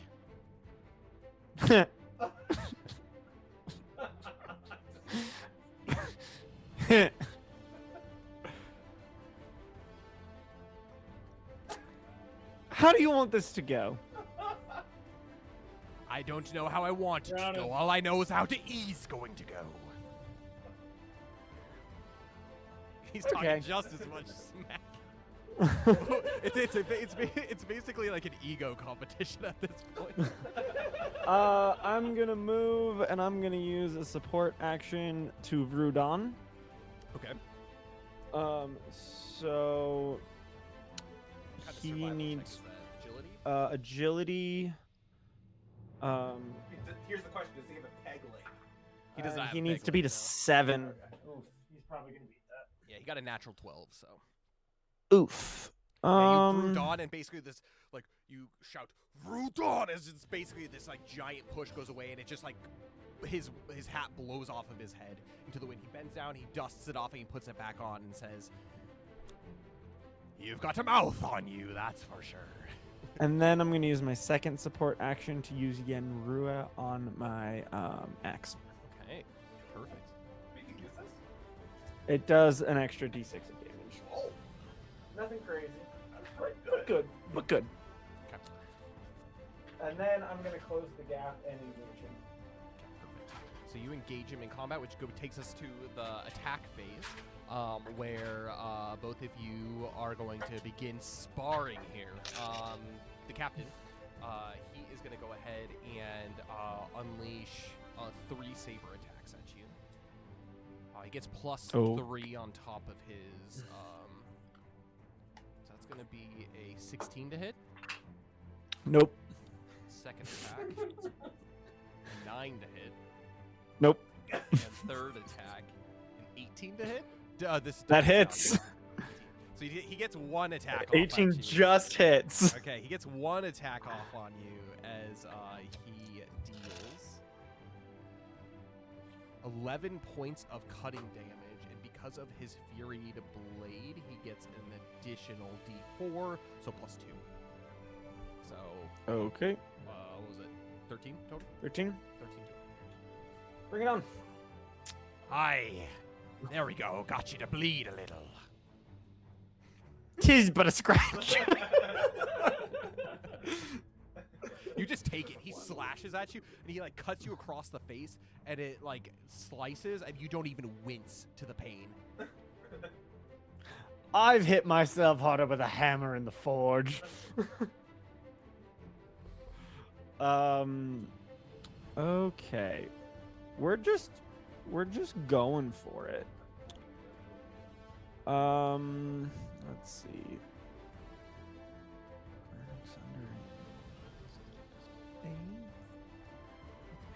Ooh. I'm gonna use my first attack to use Runic Sundering. Does this Okay. deal weapon damage? A runic. First of all. Sunder. What does it say? Can you describe So it it to me? says deal +2 damage to the target and inflict enmity. Yes, that's weapon damage. Okay, so my It's extra based off d6 of your still weapon counts. attack. Yeah. Great. But it uses my faith, which is whatever. So I'm gonna use Runic Sundering. Okay. Does a 10 hit? 10 does not hit. Is it? I'm assuming No! it's physical skill or a defense value. So, Wait. if it's RV, No, it does it's RV. hit. It does hit. It is RV. Okay, it does hit. Great. That's gonna be and I rolled terribly. 3, 5, 10 plus my 18 damage. Oh my god. Wow. Yeah, you take your. Well, I rolled a 1, a 2, and then a 5. You take your axe and like basically like the Leviathan like eye on it begins to shine in a bright blue as you begin to swing. The blade itself basically arcs in a blue, slams him right in the shoulder, and it like goes in about 3 inches. And he goes ah as he like looks at you and he says, "Between the plates, eh?" As he tries to stir you. Basically, he's running on adrenaline. So then I'm going to combo that into Runic Rage. Okay. Does a 12 hit? Wait, For DV or strength. Sorry, does a 14 hit DV? 14 does hit DV. Okay, so that's going to be You hit him, you Um, slam it out, and then you basically runic sunder him like down, basically straight down the side as he kind of backs up a little bit, as if to try to avoid the attack, which he obviously fails at. 6, 10, 15, 23 damage. Yeah, 23 damage, and he has enmity on him. What does that mean again? So enmity, essentially, he basically will focus and only attack you. Okay, so Yeah, it doesn't matter. I mean, he's doing that anyway. So you pissed him off, essentially, is what that means. So it was at 26 points, you said? yes. That's insane. That's more than you can do in a wildest dreams in one hit. Okay. Yeah, you basically sunder him and basically slice right down the middle, and it hits armor halfway down, but you've like cut him deeply, like right in the center of the chest, and he backs up. Which brings us, is that your last attack action? Yeah. Okay, let's go and go ahead and make contested endurance skill checks. Don't I 16. have some bonus to that? Hold on. I thought gain hope on all positioning rolls. Yep. So you got hope on this. I got a 16. So you got to beat that. Both of my dice rolled a 15, so that's a 19. You push him back, and he moves back 5 feet, and he says, this is getting interesting. As he, and you actually have you make a wisdom skill check for me.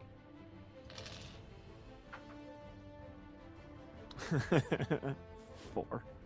No, 5. 5. Go ahead and roll initiative.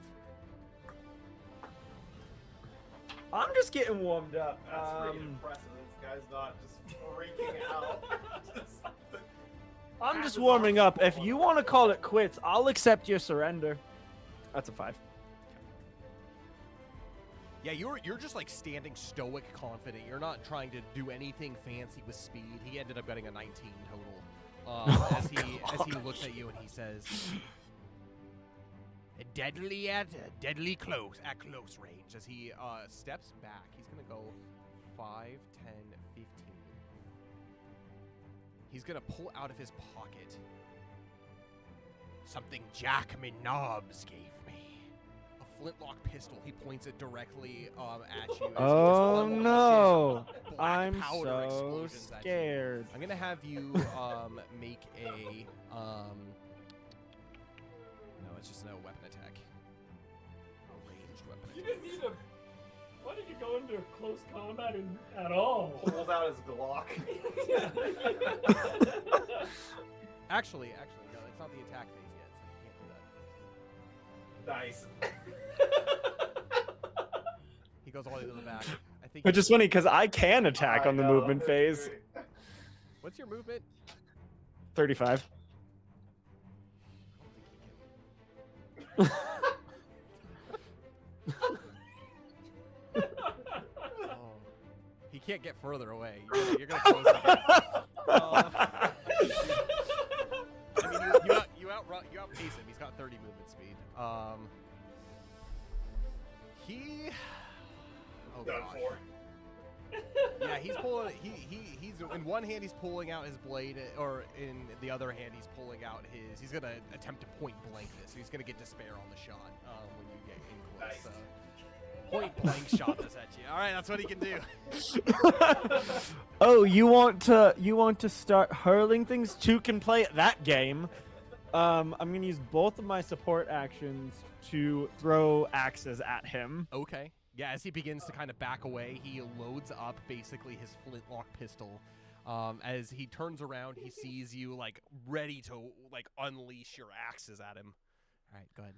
He's just going for the execution style. 9 to the DV. 909.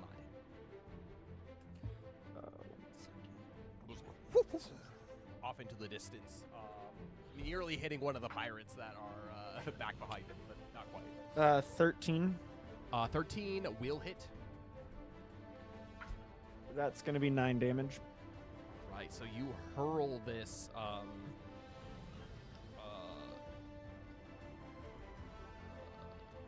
this axe boom, boom, boom. He like dodges the first one as he looks around. He sees the second one coming, and it literally sticks right into his thigh.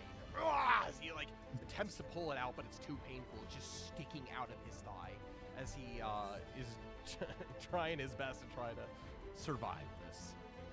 You had enough yet? I'm just getting started. As he Okay.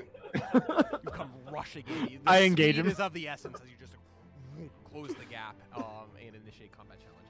He is, like I said, first he's going to attempt to, at despair, unload his flintlock into you. That's going to be just an 18 DV to hit. That'll hit. This thing has a really high hit. This thing has Wow. a really high hit.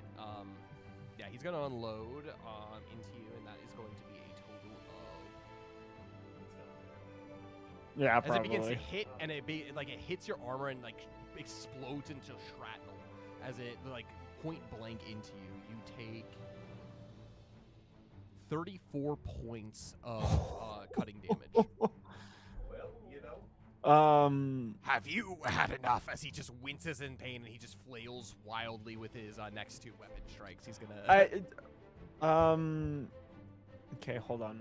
He can't use it again. He has to basically take a turn to reload if he wants to use it again. So he's pretty much one and done, pretty much at this point. So Zill is he did feel that, but he's like doing his best to control his face and just look at the other pirates like, did y'all hear something? Make an influence skill check. As you got a freaking piece of metal sticking out of your face. Dirty 16. Dirty 16. They all are like, what's going on? And a couple of them dodge out of the way as just bits of shrapnel just like explode all over the place. You have definitely intimidated the pirate cohort that's around. And the captain, he looks to you and says, let's see how much more you can take, as he begins to make another shot. He still has the rage for another one round after this. His Blade Fury got a natural 1, so he's going to miss that. Second attack is going to be a 16, which does not hit. Yeah, he's standing here vulnerable. I just look at him like, dude, I haven't even broken a sweat yet. You call this a fight? I won't even do anything. I won't even do anything fancy this time. I'm just gonna swing twice. Okay. Nat 16. Oh yeah, max damage. So that's 24 damage. Oh. Lava leg off. Dang, if I would have used my ability, it's got on a crit, do extra damage. You take the flat of your blade and you hammer the axe that's sticking into his leg further in. You can feel it touch bone as he goes as he like shrieks in pain. Ready for your next attack. We can end this whenever you want. You To just the have to death, surrender. he said. A pirate's always good on his word. He just If you died. insist, I offered. Let it be known, I offered, and I swing again. Ooh, that's a nat 1.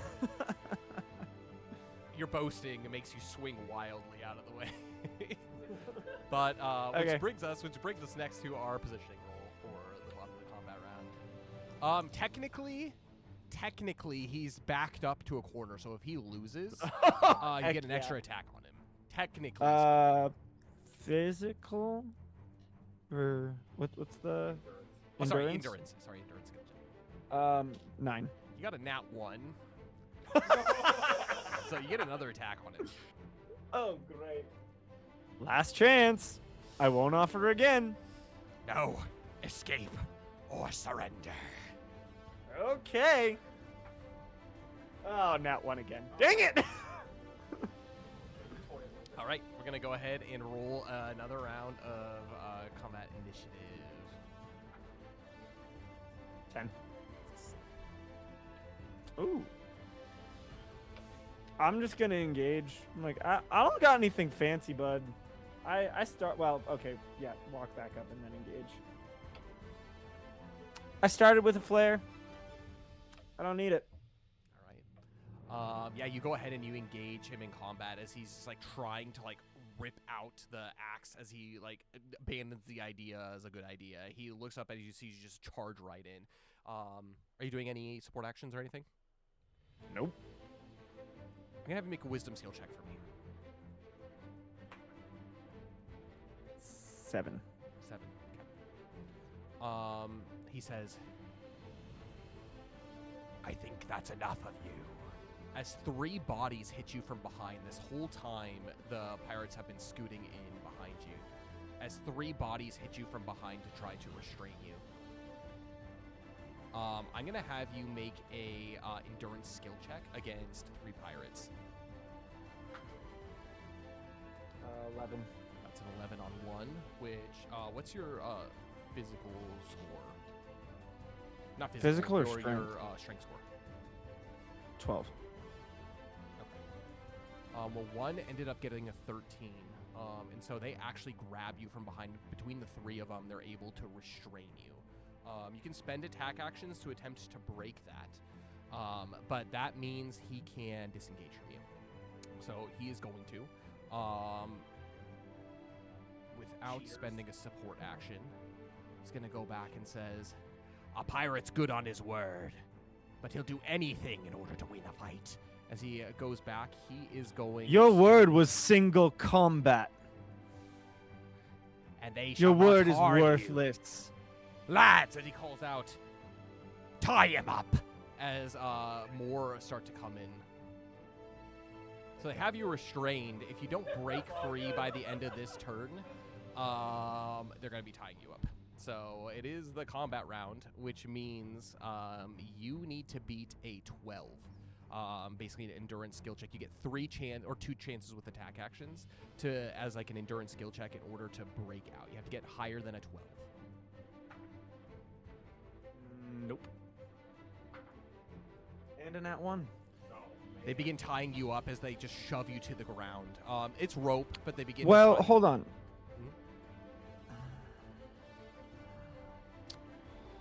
Can I use my feathers, my cape's attack? It is a ranged attack. Yeah, if you want to use that instead of attempting to break out once. You'll still fail it, but you could potentially attack. Yeah, okay. That's fine.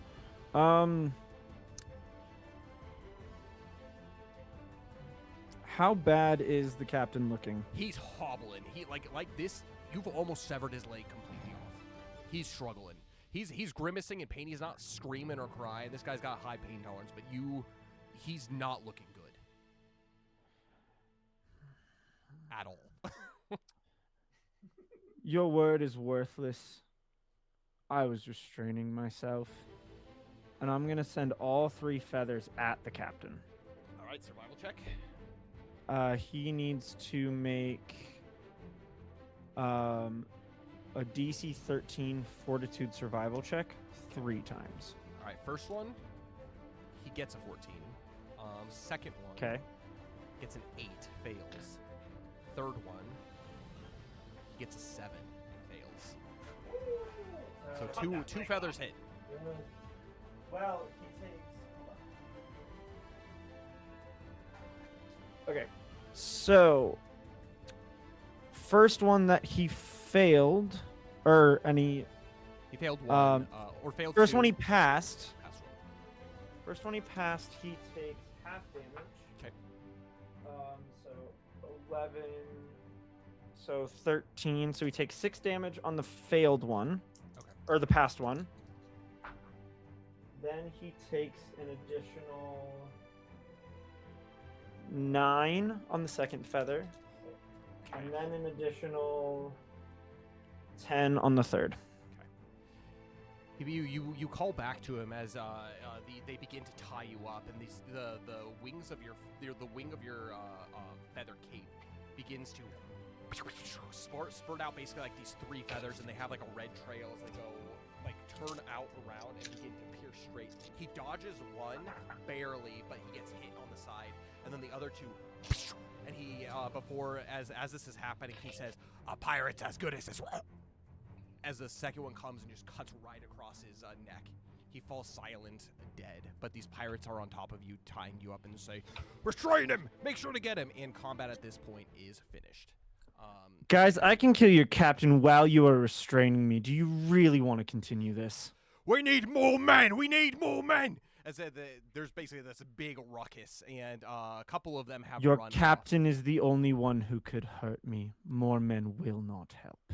I'm going to have you make a physical skill check to attempt to break your bonds. 7. Does not break your bonds. As you stay there tied up, more and more pirates are jumping on top as they begin to pick you up over their heads and take you towards the main part of the town. And we're going to go ahead and go on break while this is happening before jumping back to the other side. You killed their captain. But we're going to go ahead and go on break. Expect about 5 minutes, and then we'll be right back. So thanks for all who are watching. Don't go anywhere. We'll be right back with some more adventures of Eclaas.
How's it going, everybody? It's going, man. Woo! Yeah, Zill's getting carried off, and as he does so, struggling add to that, trying to break his bonds, but basically they strip him of all of his active weapons and his bag, as multiple pirates behind him basically are carrying his axe, the hand axe that went off into the distance, along with like his entire bag worth of stuff. Question. Yes. What time is it? It's probably around 9 p.m.-ish. Ah, darn. My cape resets at midnight. Just The teleport. That's the plan. But could I... A question about the cape. Yes. So the way it's described is it's 4 mana to equip and then has 4 charges, but that's before mana changed. So does it just have 4 charges? Does each use cost 4 mana but no limit? No. It basically is only it costs. It has 4 charges of use, total. Total ever or Not per day? Per day. Okay. Yeah. But it doesn't cost any mana? No, it does not cost any mana. It's Oh, basically amazing. just part of the cape. Excellent. Okay. Can I use it? Can I still? Yeah, I use it already bound up. So never mind. Okay, that's all I need to know. Cool. And then they begin to carry Zill in the general direction of basically the keep. But they only take the body. They don't take his stuff. Or not the keep, the town hall. While this is all happening, we jump back to Yuki and Luxalia, who are making their way down the path. And the 2 pirates that had spotted Belbin before, they see you approach. And they look and they just like rub their eyes and they're just like, oh, I really need to stop drinking this stuff, as they put it down. And they see the 2 of you approach. What is your approach to this of how you're coming towards? How are they coming towards us? They're not coming towards you. You're coming down towards them. They're just like stopped and they're like looking like up at the stairs, like as seeing the 2 of you descend. Yeah, Yuki is going to behind the cape. Not talking for Luxalia specifically, but basically she's going to, let's see. She's going to heroic concerto them, one of them. Okay. And basically say to them, like, not in a means, I mean, it'll take damage to him, but not as like an aggressive means, but as more of like a divine voice kind of thing. Okay. And basically, she's gonna scream in her heroic concerto towards them. In the name of Alamnia, what have you done here? And boom, she hits them with one of them. So it's a D. I gotta roll D16 plus my charisma. Okay. So it's 9, and against their RV. Okay. So it's 9 plus. 9 plus 8, so that definitely hits. That hits. Definitely hits. 17.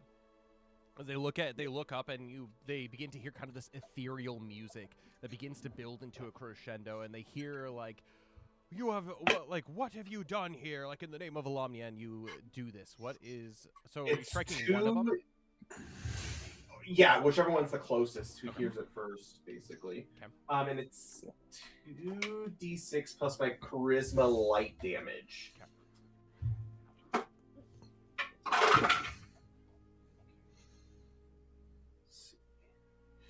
This is a poor guy. 8,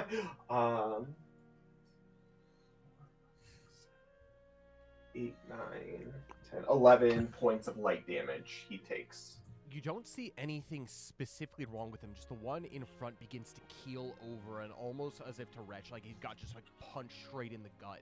And he begins to kind of heave, and the other one is like, "Boy, are you okay?" He looks up and he sees what the other guy was looking at, and he's like, "Vengeful spirits from the mountains!" As he runs basically back in this direction. He just flees as this other guy's in phase. "No, wait for me!"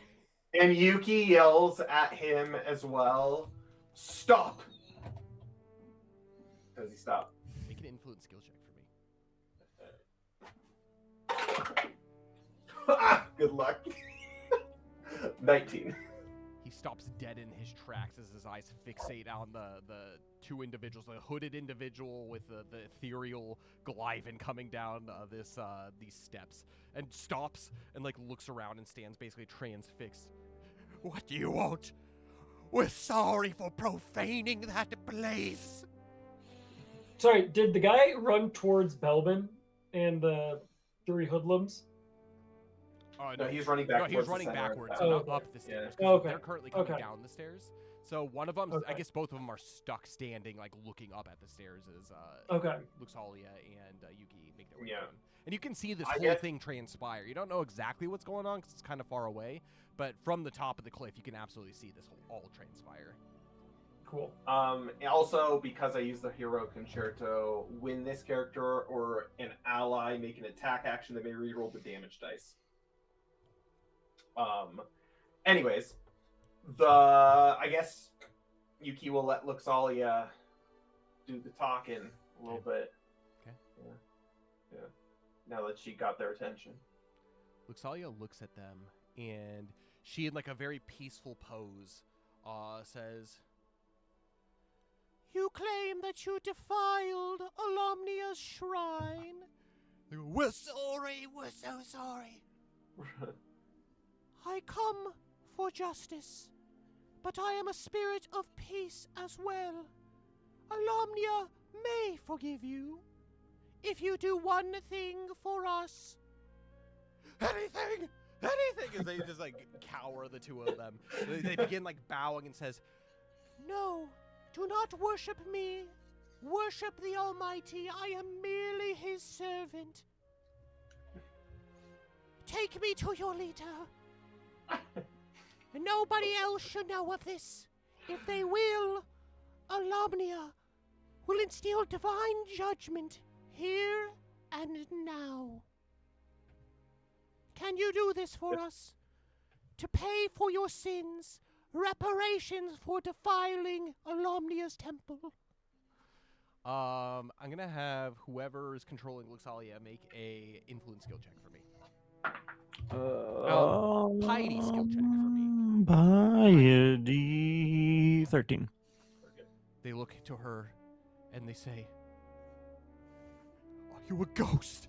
Are you a spirit? What are you? What do we make of you?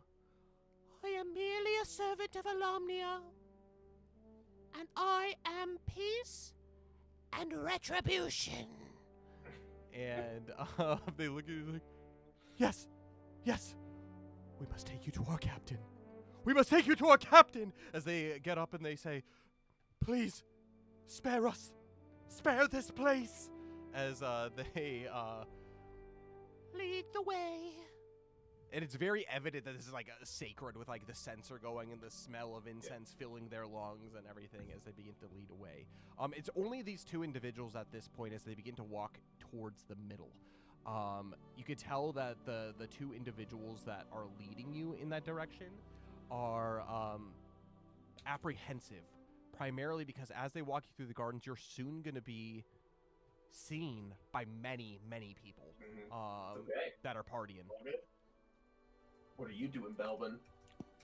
I think I'm just Be the Grinch? kind of just Looking- following along, but yeah, kind of sneaking around. Like I want to stay in like visual contact with you guys, but also with these three bozos, I'm not doing anything too crazy. You know, like I'm keeping my distance. Yeah. Are we Try not to following see. you, Belbin? You have to. I have to kill you if you try to do anything funny. I'll try to keep the jokes to a minimum.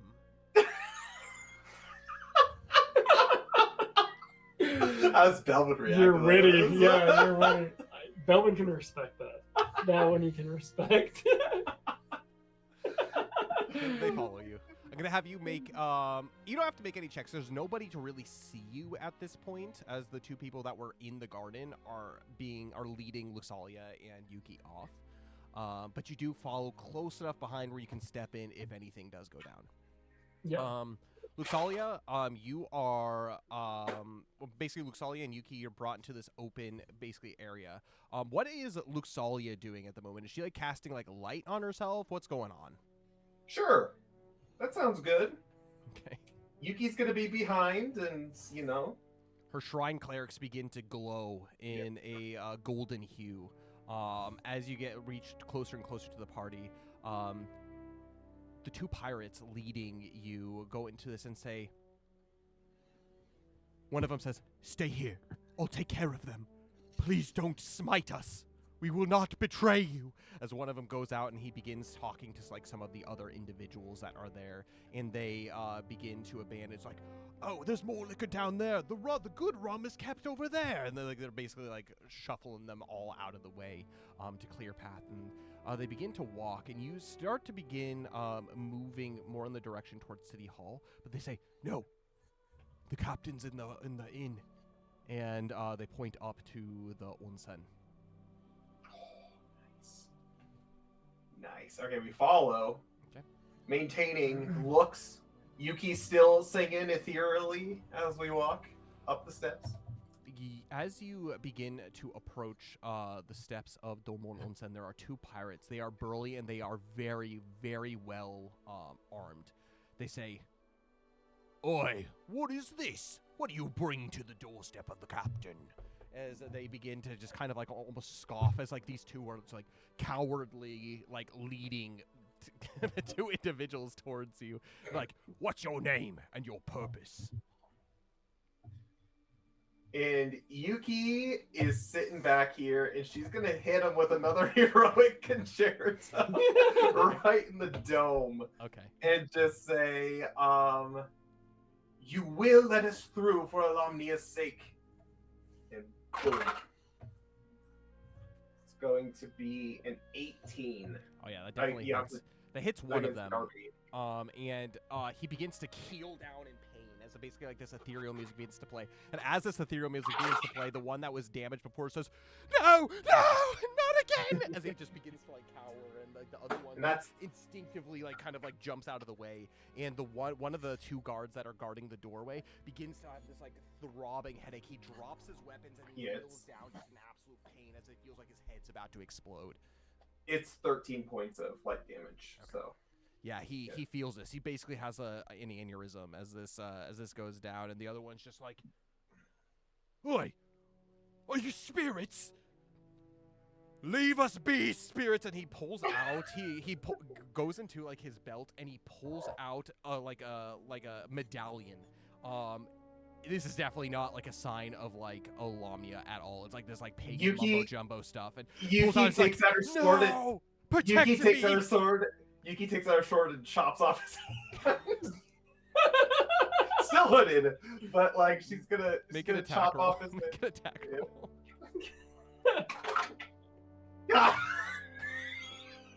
It's a natural 16. You don't stop at his hand. You take his whole arm, and it's done so quickly that it's as if like nothing happened. Just like and his arm just falls off, and he goes, and he goes down to his knees, like, "What is this?" And then the others are like, the other two are like, "You must repent! You must repent! We defiled Alomnia's shrine!" And the other two are just like, just like writhing on the ground in pain, and they need to see the captain! They need to see the captain! They can't do anything. They're in so much pain right now, they can't do anything to stop you from going in. We should do this more often. Roll well. It's great. Oh my Who needs to take damage when he can just instill the fear status element? Lop limbs off. Anyways, we walk in. Belbin, what are you doing at this moment? So you, again, are seeing all of this happen. Belvin's so impressed. Belvin wants to leave the blokes behind, hidden like undercover somewhere. Okay. And Belvin will threaten them before he leaves. Like, if you're not here when I come back, I will find you and I will kill you, sort of stuff. That, yeah, Liam Neeson vibes for sure. And then he Is everyone looking at the front, like the front of the onsen where they're going up? There's no people here because like the original, like one of the guys, he made everybody go down to the lower level, basically all but abandoning this middle level. So like the party basically has moved down to the second level of the city. Okay. What does the building look like that they're going in? So you're very familiar with this. It is a Japanese, like a traditional like Glyven style inn. I think Japanese architecture, nice wood. You can tell that fortunately it's pretty much kept intact. Beautiful like silverwood cedar, basically like archway. And there's like all kinds of like windows in 3 stories that go up, which are like different individual rooms that you guys stayed in. Basically glass on the front, like window views of like looking down into the bay, and on the front, on the bottom ground, there's just glass windows all the way, but all of the curtains are closed tight shut. But you can tell that there's a soft light coming from inside. Okay. So it's like 3 stories high. So Belvin will climb the building. He's not going to go inside, but he'll climb. Yep, with your Glyven climbing, you could easily do that. Yeah, and with kind of just waiting for stuff to go down, trying to, I guess, first locate where Luxalia and Yuki are going. Okay. So that if needed, he could like swing in or smash through the window and be in battle if needed. You know. Make a stealth check for me. Yeah. 8. You climb up and on top of the roof, and you can see, this is like the best view in town other than maybe at the top of the shrine, and you can see that the party is raging down below. It doesn't seem to have drawn any attention. You can see kind of the bushes rustling where you left the bandits and the cultist, and also you see you can hear Luxalia and Yuki go in. You look back on the other side of the onsen where or the inn where like the actual onsen like hot springs are, and you can see that there are a couple of people in it. There's one guy who's reclined at the like kind of the very back of one of them, and you can tell that like this guy looks to be of importance. He is completely naked, bathing in this onsen as he's just kind of waiting. They can help and get him. My kind of guy. Let's go. He's bathing. Easy to hit. Yeah, there's no reason for him to be suspicious of anything at all. And sorry, what was your stealth check? It was an 8. 8. Okay, yeah, you stay hidden. It's night. It's decently difficult to see. But Yuki and Luxalia, make your. Yes. Hold on, one thing. Do I see our boat in the bay at all or anything like that? It's too difficult to see. Basically. Can I see? I'll have you make a wisdom skill check actually, as you scan the horizons. Yeah, and just the beach to see if anything. I guess I wouldn't know about Zill, but to see if. Well, you know, like he has a plan to go down there to see if there's any kerfuffle. Right. Yeah. But he shouldn't have shown himself yet. So just see what's going on. Wisdom is a 13. Okay. As you scan the beach, you can see that there is a few torches and whatnot that are there, and the guards that are there with torches seem to be off kind of around the west, forming a circle. So there's like a circle that's going on, but you can't see specifically what is going on over there. But you scan the horizons very, very far into the horizon, and there's like just a blip. Perhaps it's Alamia's breath in the moonlight, but it would be very difficult to see unless you had like a telescope to be able to potentially spot it. But you do see there are like 6 ships in the bay. 2 of them are docked, and 3 of them are kind of just like floating just off of deep enough so they don't get basically marooned on the or they don't become beached. So they're close. They're hugging the city. They're not out there like scouting actively. So. Definitely, it seems like the guard of the people that are here are like completely down, for sure. Cool. Yuki, you and Luxalia, you make your way into the onsen, and there is nobody here in sight. This is one of the buildings that is kept completely as is. It has not been trashed at all. If anything, it's been kept immaculate, almost as if pirates aren't even allowed to go in here. Using the facilities as what they were intended for.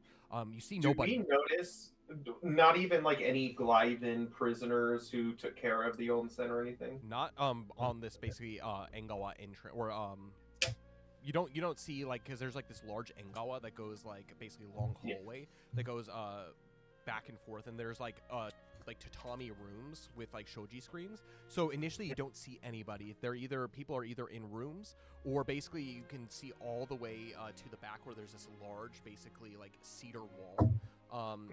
And then there's like kind of like this like sit around fireplace where you can gather and sit, but you can't see out into the onsen there. But there are windows that like go up, kind of on like the second, third level. It's like a big like open space, and you can see like the mountains off into the distance, but you're unable to see anybody here, almost as if it's completely empty.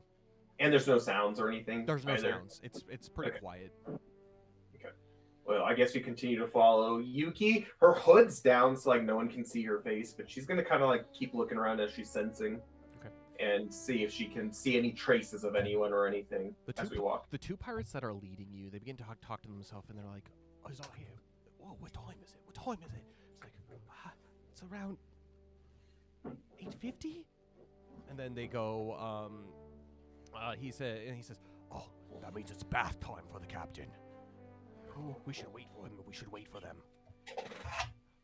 Divine ones. And they bow. It seems our captain is bathing. Could you wait here for him to properly clothe himself as to not defile your eyes? Yuki, in her voice, she's not going to heroic concerto him this time, but she's going to be very stern, and she's like, "You have already defiled Alomnia enough. Take us to him right away." Oop. Make an influence skill check. It could be with hope. I don't need to roll again. That's natural 16. So. Using them all up. Oh boy. Right away. Right away. As they again bow, and they say, come this way. And as you begin to walk and proceed, you enter kind of the large kind of like lobby space where there's this fireplace and whatnot, and you can see that there are a couple of workers. They have what look to be like shackles around their legs, and they do look decently familiar. These are Glyven people who have been taken hostage that are basically serving who is here. Yuki and Luxalia stop as Luxalia looks over to the Glyven and then turns back to the pirates. Then I'll let you do as you please, as Luxalia would do. Luxalia stops dead in her tracks, and she looks over and says, These, are they prisoners? and one of the pirates responds, yes, of course. These are devotees of Alomnia. You shall free them before we go any further. We can't promise their safety. If they leave, they could die, get killed, or worse. We will take care of that. Free them now. And they go over, and basically like behind like a counter, there's like a set of like basically like prisoners' keys, and they unshackle the two individuals that are there.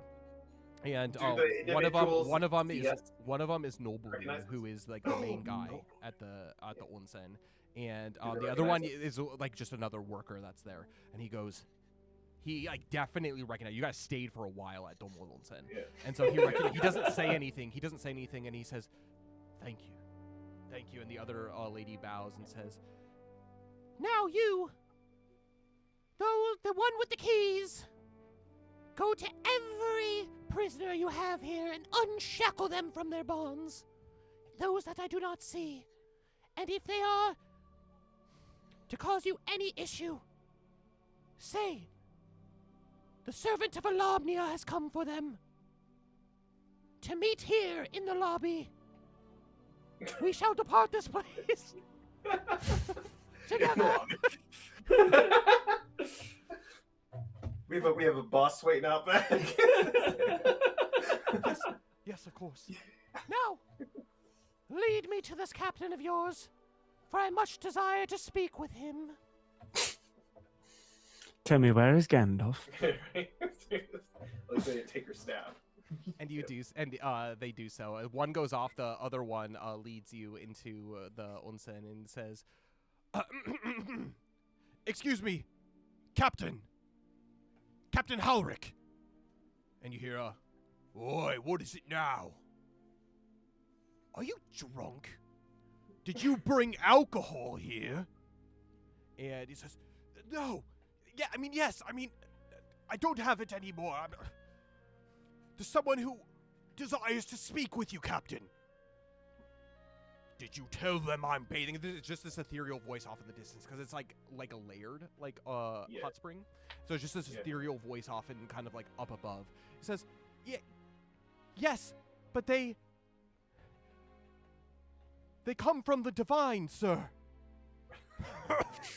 How much of that drink have you had, lad? Off with you. Yuki shouts up at him with another heroic conjure. Oh my goodness. Do you have to be able to see him, or is it just what's It's within 50 feet? Let me double check that. I think it's 50 feet. You just have to hear. It's not visual thing. Okay. Let's see. 50 feet range. Definitely outside of 50 feet, you would have to somehow get closer in order to do so. Okay. It's a large onsen. We know the onsen layout, though, right? Yeah. Yeah, you ignore the pirate and we keep walking up. I mean, he's naked. What is he gonna do? He stops. He's like, "Don't do it! Don't do it!" And he's like caught between a rock and a hard place here. Yuki turns to him and says, "If you desire to leave this place alive, go inside now." Yes. Thank you for your mercy. Thank you for your mercy. As he just like runs back inside of the onsen, which is down here. Let's go ahead and get this layout. Should we do Belbin one-on-one with him? If you do not submit, we will sick our wolf on you. Oh my Our god. feral. Feral beast. You just see like lightning Feral flash, and all of a beast. sudden you see an outline of Belbin on the roof. First a bowling ball crashes into the All right, we walk in. Oh, there's lots of pirates. Yeah, there's like a few just kind of standing guard here and there. None of them are naked. They're all clothed. Even the ones that are standing in, you can tell that they're in there with like shoes off, but their like pants are rolled up, like standing in there, like keeping watch. And they eventually do catch sight of you, as basically the one pirate that was leading you in retreats back into the onsen, or into the inn.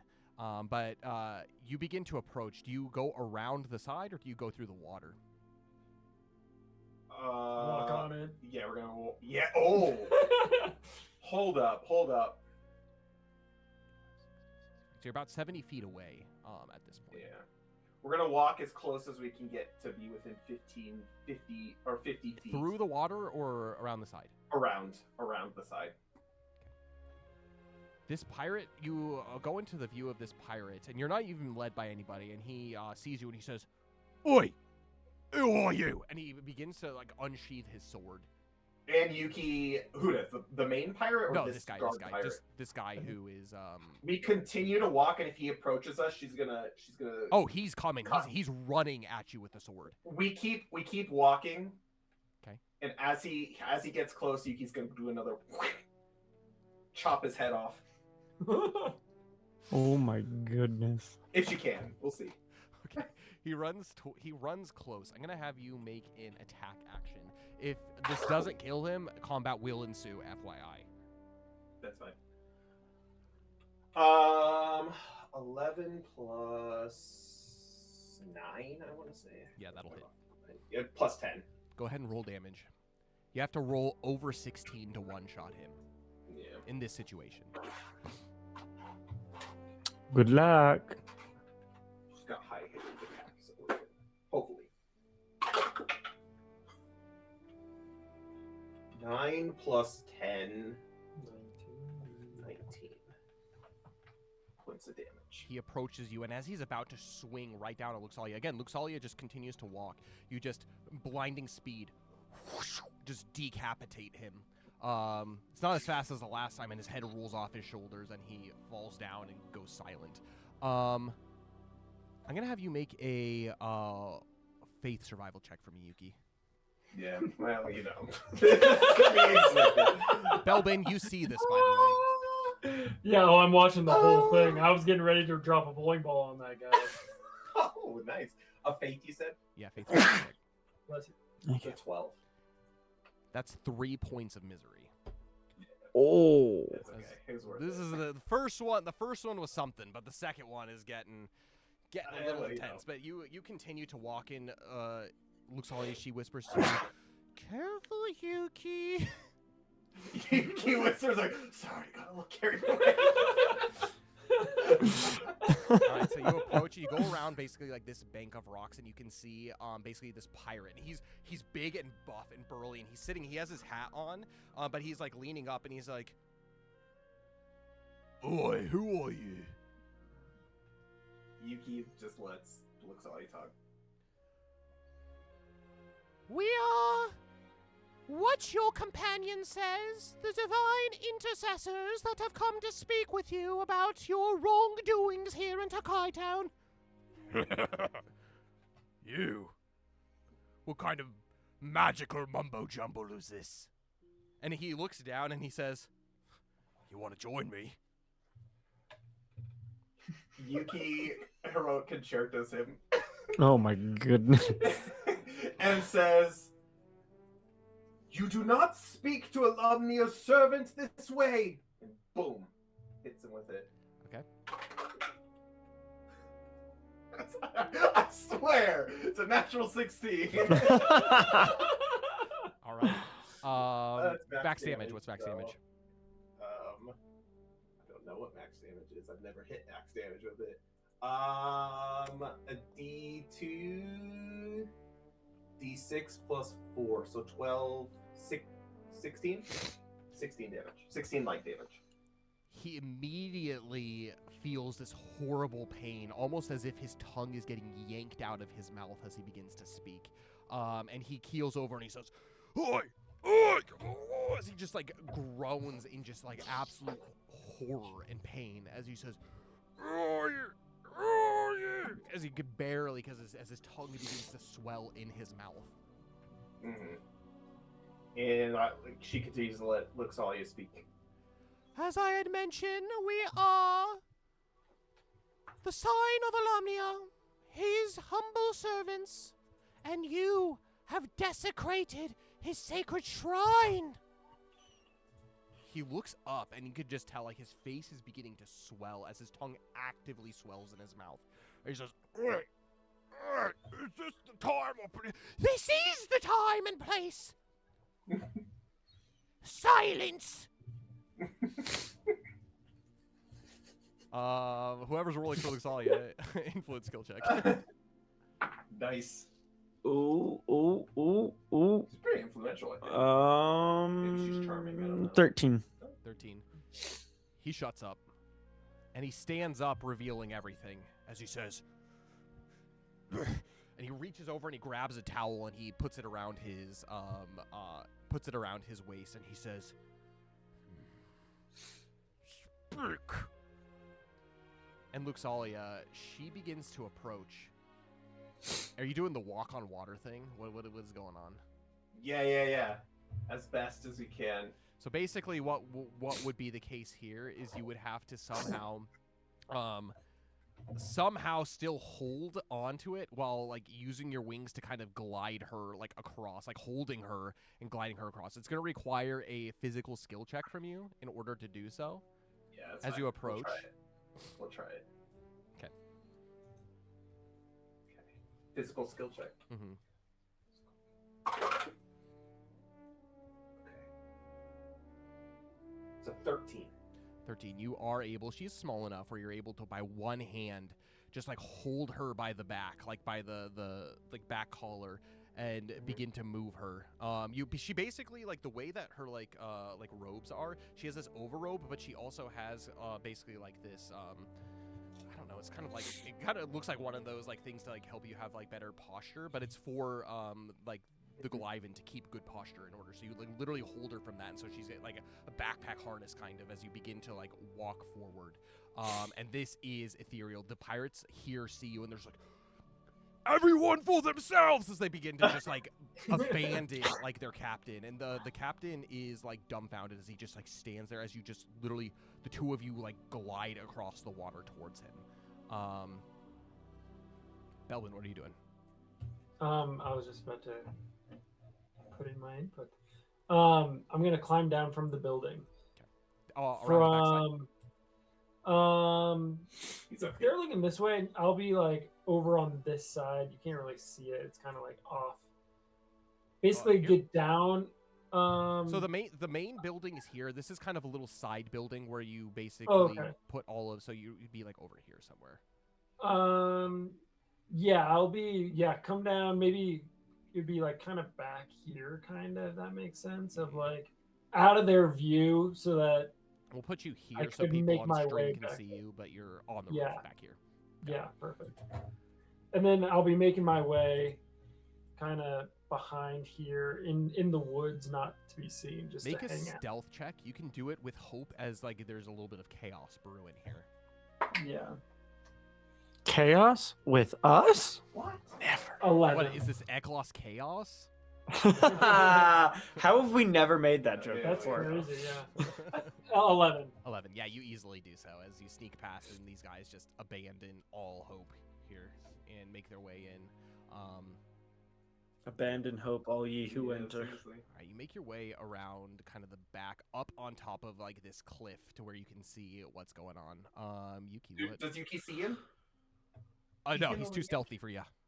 Soriel definitely That's- doesn't. I can tell you. Throwing shade. Throwing shade. Okay. Well, it looks like you'll keep talking to him, I guess. Yeah. What drove you to desecrating Alamnia's sacred shrine? Speak at once! And as he does so, like his you like release like the tension in his mouth from like your song, and the music stops playing, and like his tongue stops swelling, but he's still in pain. He's like, he kind of almost like chokes and says, "Oi, Jackman knows that too. He said this place was ours. We could do whatever we want with it. And Jackman hates your god."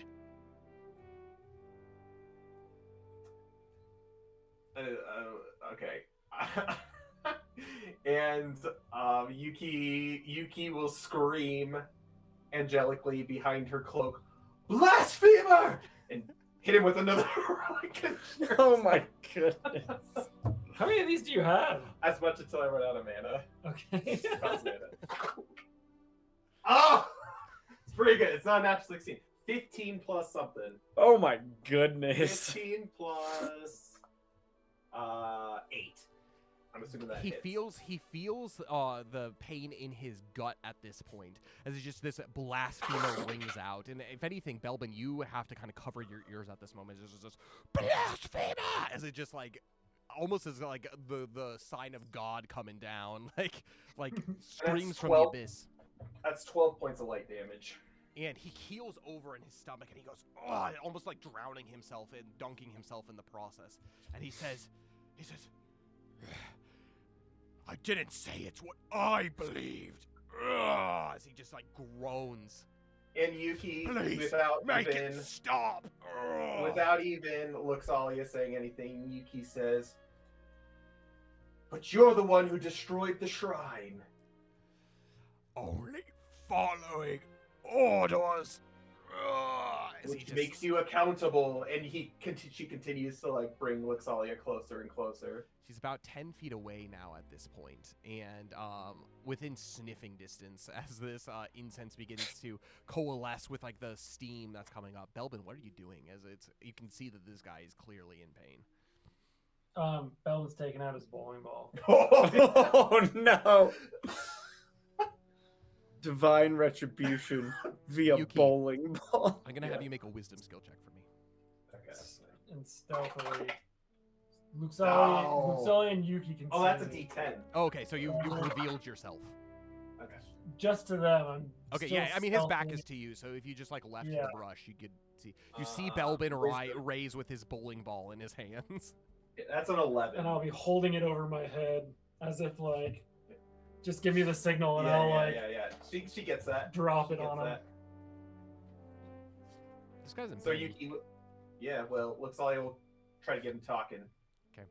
I guess. Tell me, where is Jackman Knobs? And he goes, "You would like to know. On his way here as we speak. Where? And you Where? From Sky Spire Island, of course. But if you are all-knowing, you should know that. He seems, like, in pain, but he has, like, this kind of, like, brashness to him. Okay. If he is on his way, what is his purpose of doing so?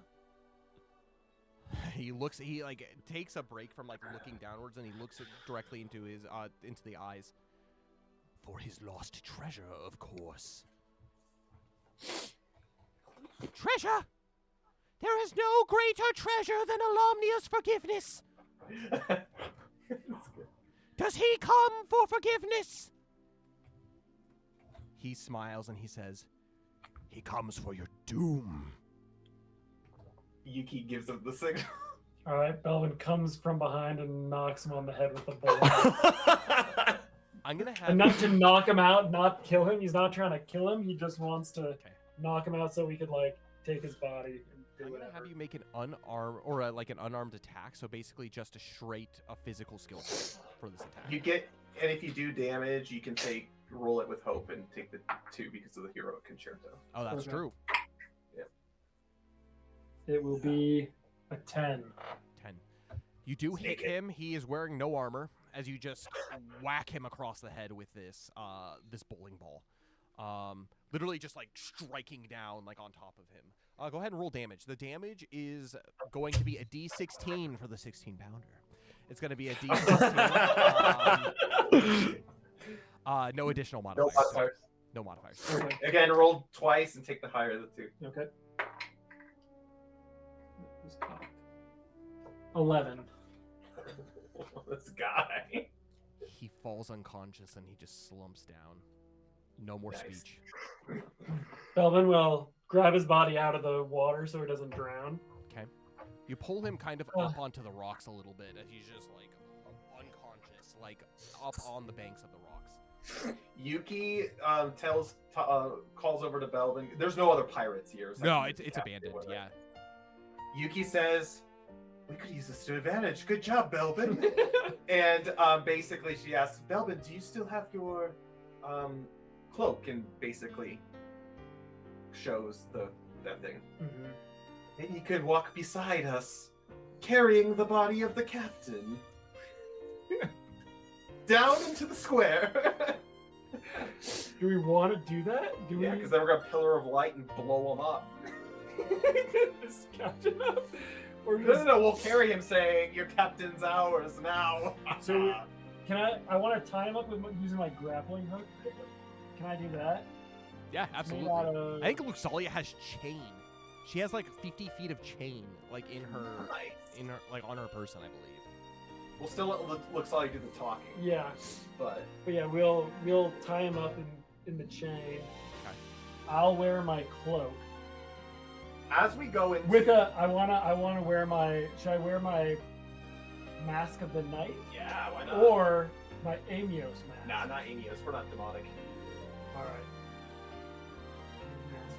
What is the mask?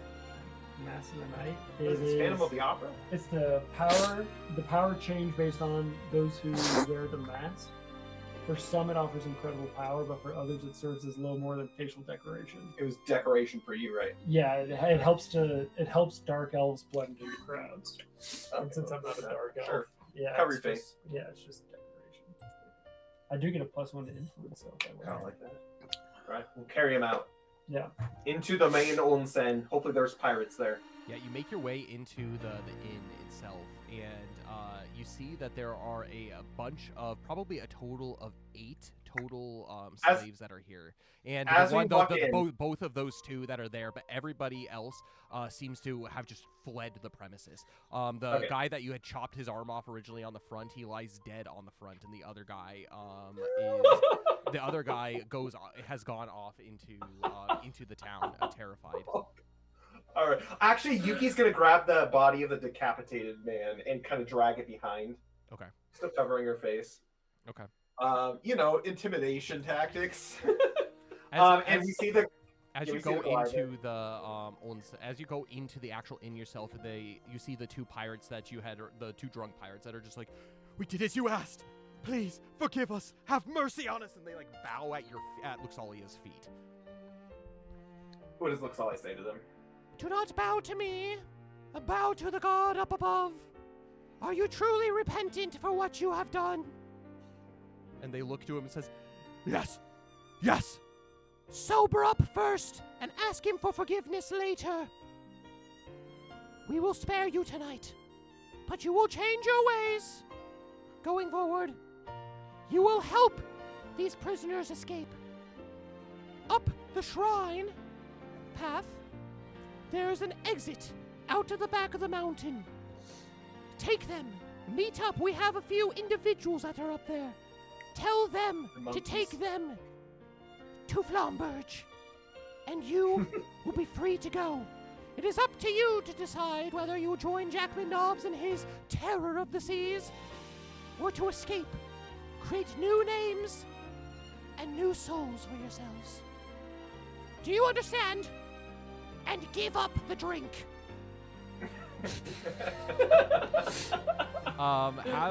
Make a influence skill check. One more, and it's going to be with hope with Luxalia. That's pretty good. Influence skill check with hope. 13.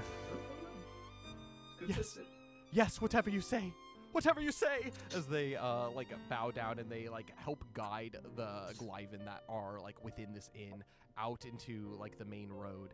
And Belbin, do you tell them where like the people are hiding? Mm-hmm. Yeah, they're And well, let's say this.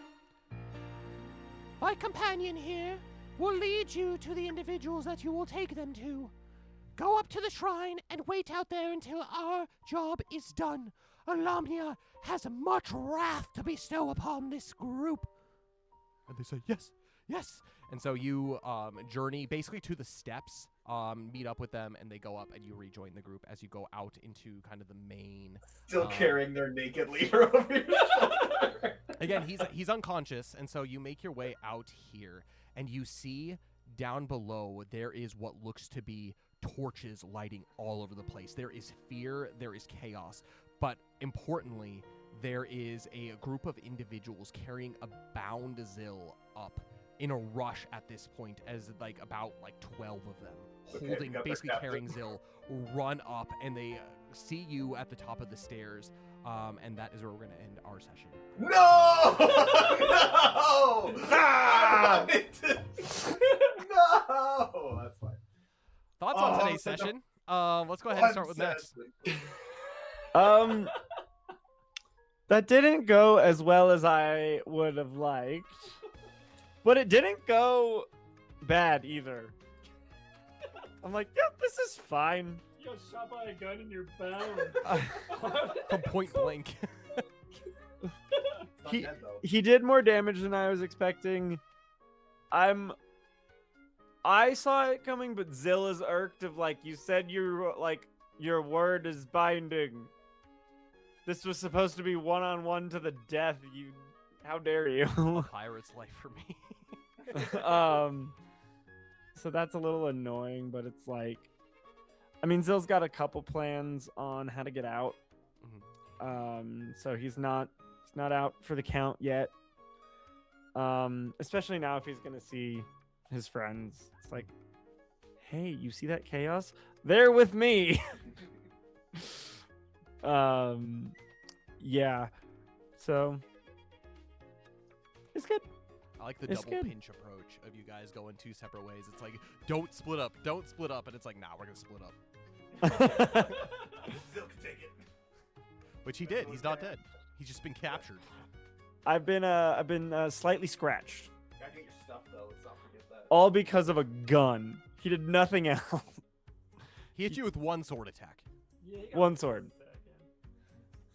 But yeah. And even the gun in the grand scheme of things wasn't Oh terrible. man, that was my captain stat block too. This is why we sent me. He's the deadly guy. All right, Dane, your thoughts. That was one of the most fun sessions we've done. You gotta speak up a little bit. Oh yeah, sorry. That was one of the most fun sessions we've done in quite some time. At least for me. I've been gone for a month, granted. I haven't been here the last 2 sessions. So because of that, or longer than that, month and a half. And so like I've been itching to get back into it. And especially after like I give Connor and Max kudos for setting this up, basically putting it to it so I could just join the fun as I come back. And no, I mean, it was a really fun time. I think we thought things through. There were good rolls, there were bad rolls. I was on fire tonight. So yeah, Yuki got a little carried away towards there at the end, but you know. So here's my thought process of why I decapitated the one guy. I didn't realize we were behind a rock.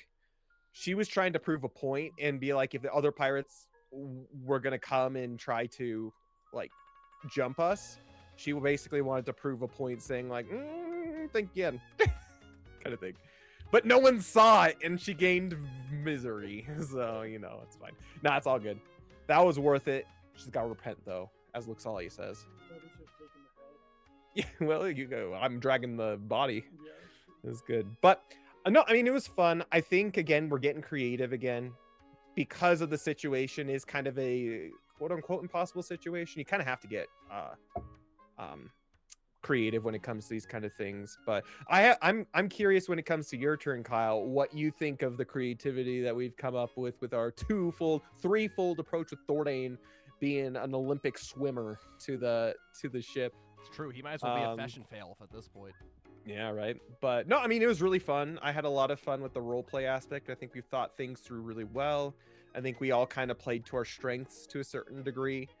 Actually, we definitely all played to our strength to a certain degree. And, you know, overall, I think things are going well. And ultimately, it may be good. I don't know if you feel this way, Max, but I think it may be good that you were captured and brought up to us.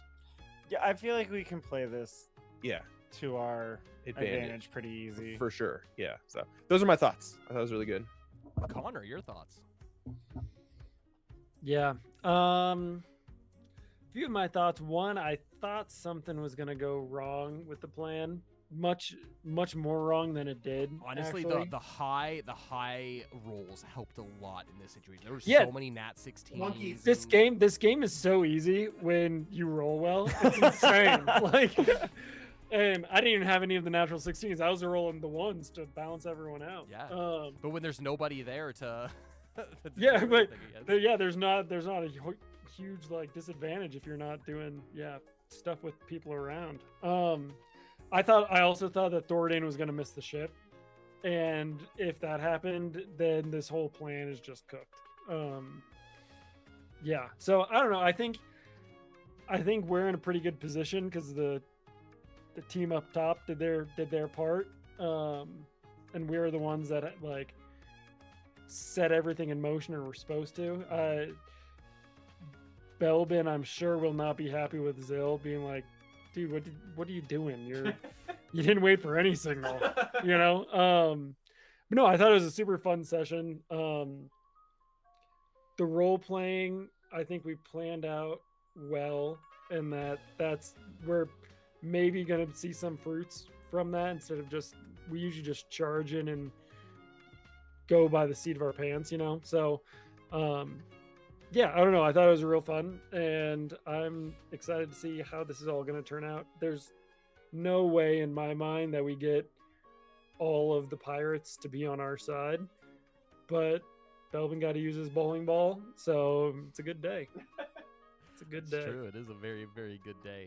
I am very happy with how everything turned out. Like it was fun to be able to see you guys get creative, have fun with it, and I had a lot of fun with it too. Like genuinely speaking, this has been such an enjoyable session, and like all the lead up to this, like it definitely was worth it to get to this point, and then just so curious to see what happens next.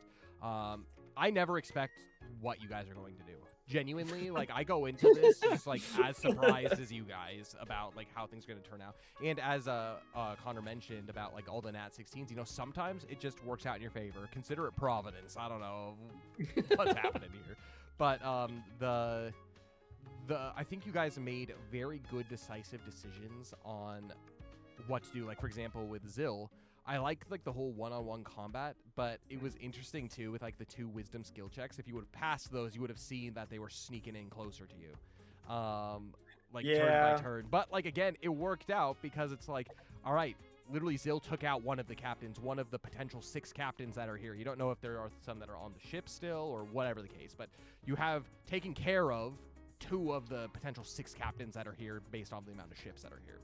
And with that being the case, 1 dead, 1 unconscious and prone. Carried into town. And the only thing is like, yeah, like you definitely have to think about like how are you gonna get Zill's stuff back? So he's alive, definitely alive, but like his like. Is Zil naked too? No, he still has his like basically they like tied him up and they like took whatever they could get off of him off. So he still has his cape, he still has his armor, and that's pretty much it. Pretty much all like extra side weapons and like potions and things that were taken off of him for that. And so they've gone wherever they're going with those, and so maybe it's going to be a search and destroy trying to find those. But you are all together, and I'm curious to see next session how you guys play this off of like what's going to happen. I'm excited to see like your guys' response to like seeing Zil tied up and like taken up to the top. Because you don't know how it went down there. You don't know if it like this is went fine sideways or like what's going on. You just see that he's captured.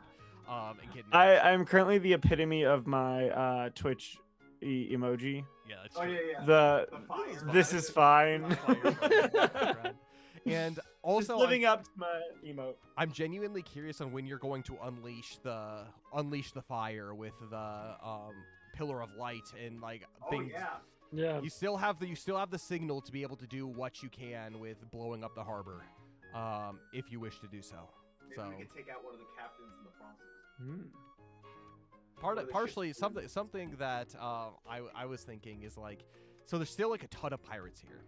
And maybe while Zil is relatively immune to damage of a lot of these pirates, that doesn't mean you guys are. So figuring out a plan going forward about being like, how do we take control of this situation with like the position you've put yourselves in? Whether that is, again, continuing to do the instill fear, whether that is just like going crazy and butchering or whatever the case. I don't know what your guys' plan is going forward, but I'm excited to see it. And we will do that in 2 weeks because our next session is going to be at the end of this month on the 27th, 28th of March. For those of you, again, same time as usual. Sorry we started a little bit late today.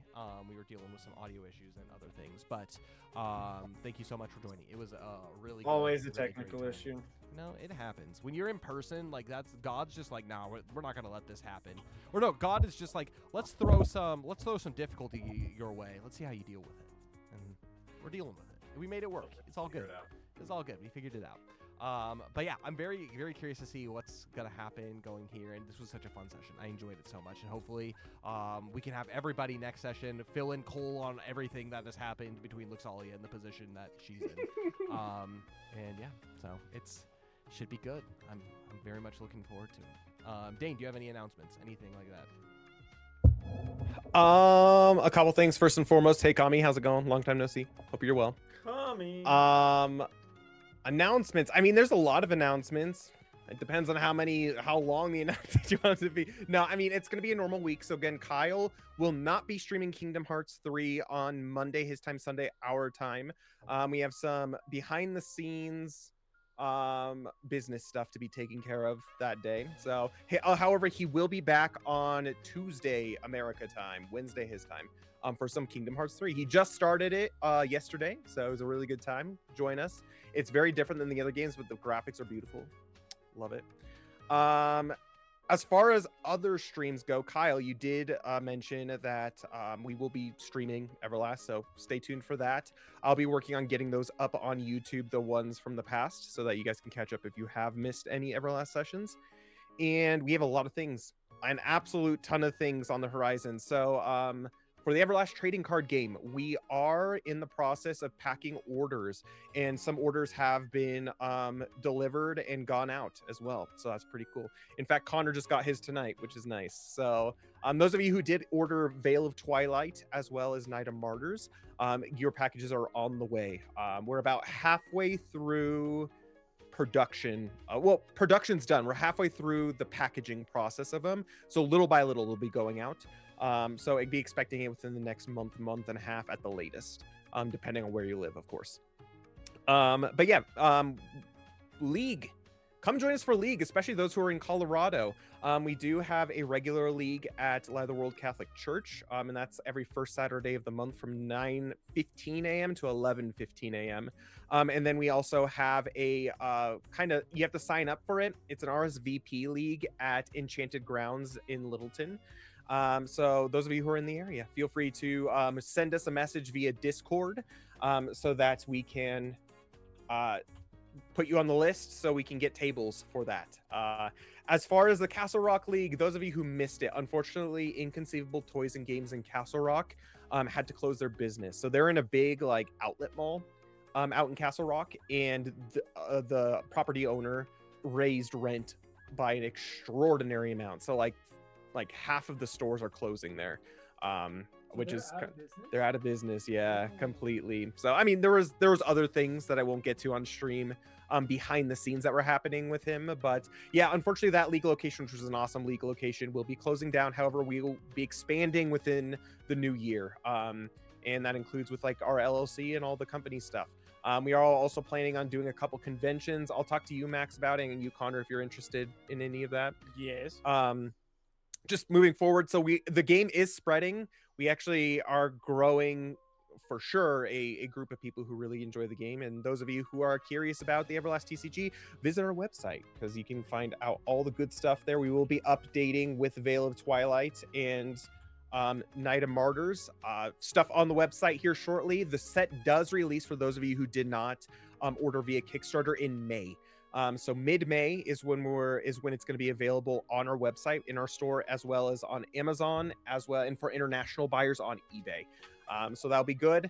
As far as anything else goes, we have our amazing way to be able to support the channel. Our artist is amazing. We've been working with her for 3 years. And one way that we pay her and her small little team is through Coffee of the Realm and Fragrances of the Realm. So those are two wonderful, amazing, coffee blends. There's 8 different ones, including a decaf blend, and then fragrance line that's based off of Everlast, and all of the art is official artwork of Everlast. Kyle's holding up, what is that? The Woodland Realm candle, and it smells like Christmas. It smells real good. It's my favorite. It's a good one. And so there's all kinds of stuff, but again, all proceeds for that go towards paying our artist. So please and thank you. We appreciate it. And she's done amazing work. The art stands for itself, that's for sure. Kyle, anything else that I'm missing off the top of your head? Go check out our YouTube. So our YouTube is where we have all kinds of past streams for the tabletop role-playing game, and also all kinds of content for you to be able to see as far as the TCG goes, whether it's learn how to play guides, music videos for Opus 6 and Prismatic Petals. Again, that's something that's coming out in the latest expansion is our new EX Battle Deck double pack. It's 2 idol groups, so they have original songs that are for them as well, so go check that out as well. But other than that, I can't think of anything else. Just a big thank you to all those who have been new to this journey or have been with us since day one. You guys are all amazing. You're the reason Fantasy Forge Studios is continuing to grow in the process. So a big shout out to all of you and a big thank you. I think that's going to be it, though. Anything else from any of you? May Alomnia guide each and every one of you. I'm praying for you, pray for each other, and pray for me too. Pray for us. We can always use your prayers. But a big thank you, and I will see you on Wednesday for some Kingdom Hearts 3, and in 2 weeks' time for the Adventures at Eclaas and the continuation of this crazy place where we left off. God bless each and every one of you, and bye, everybody. Goodbye.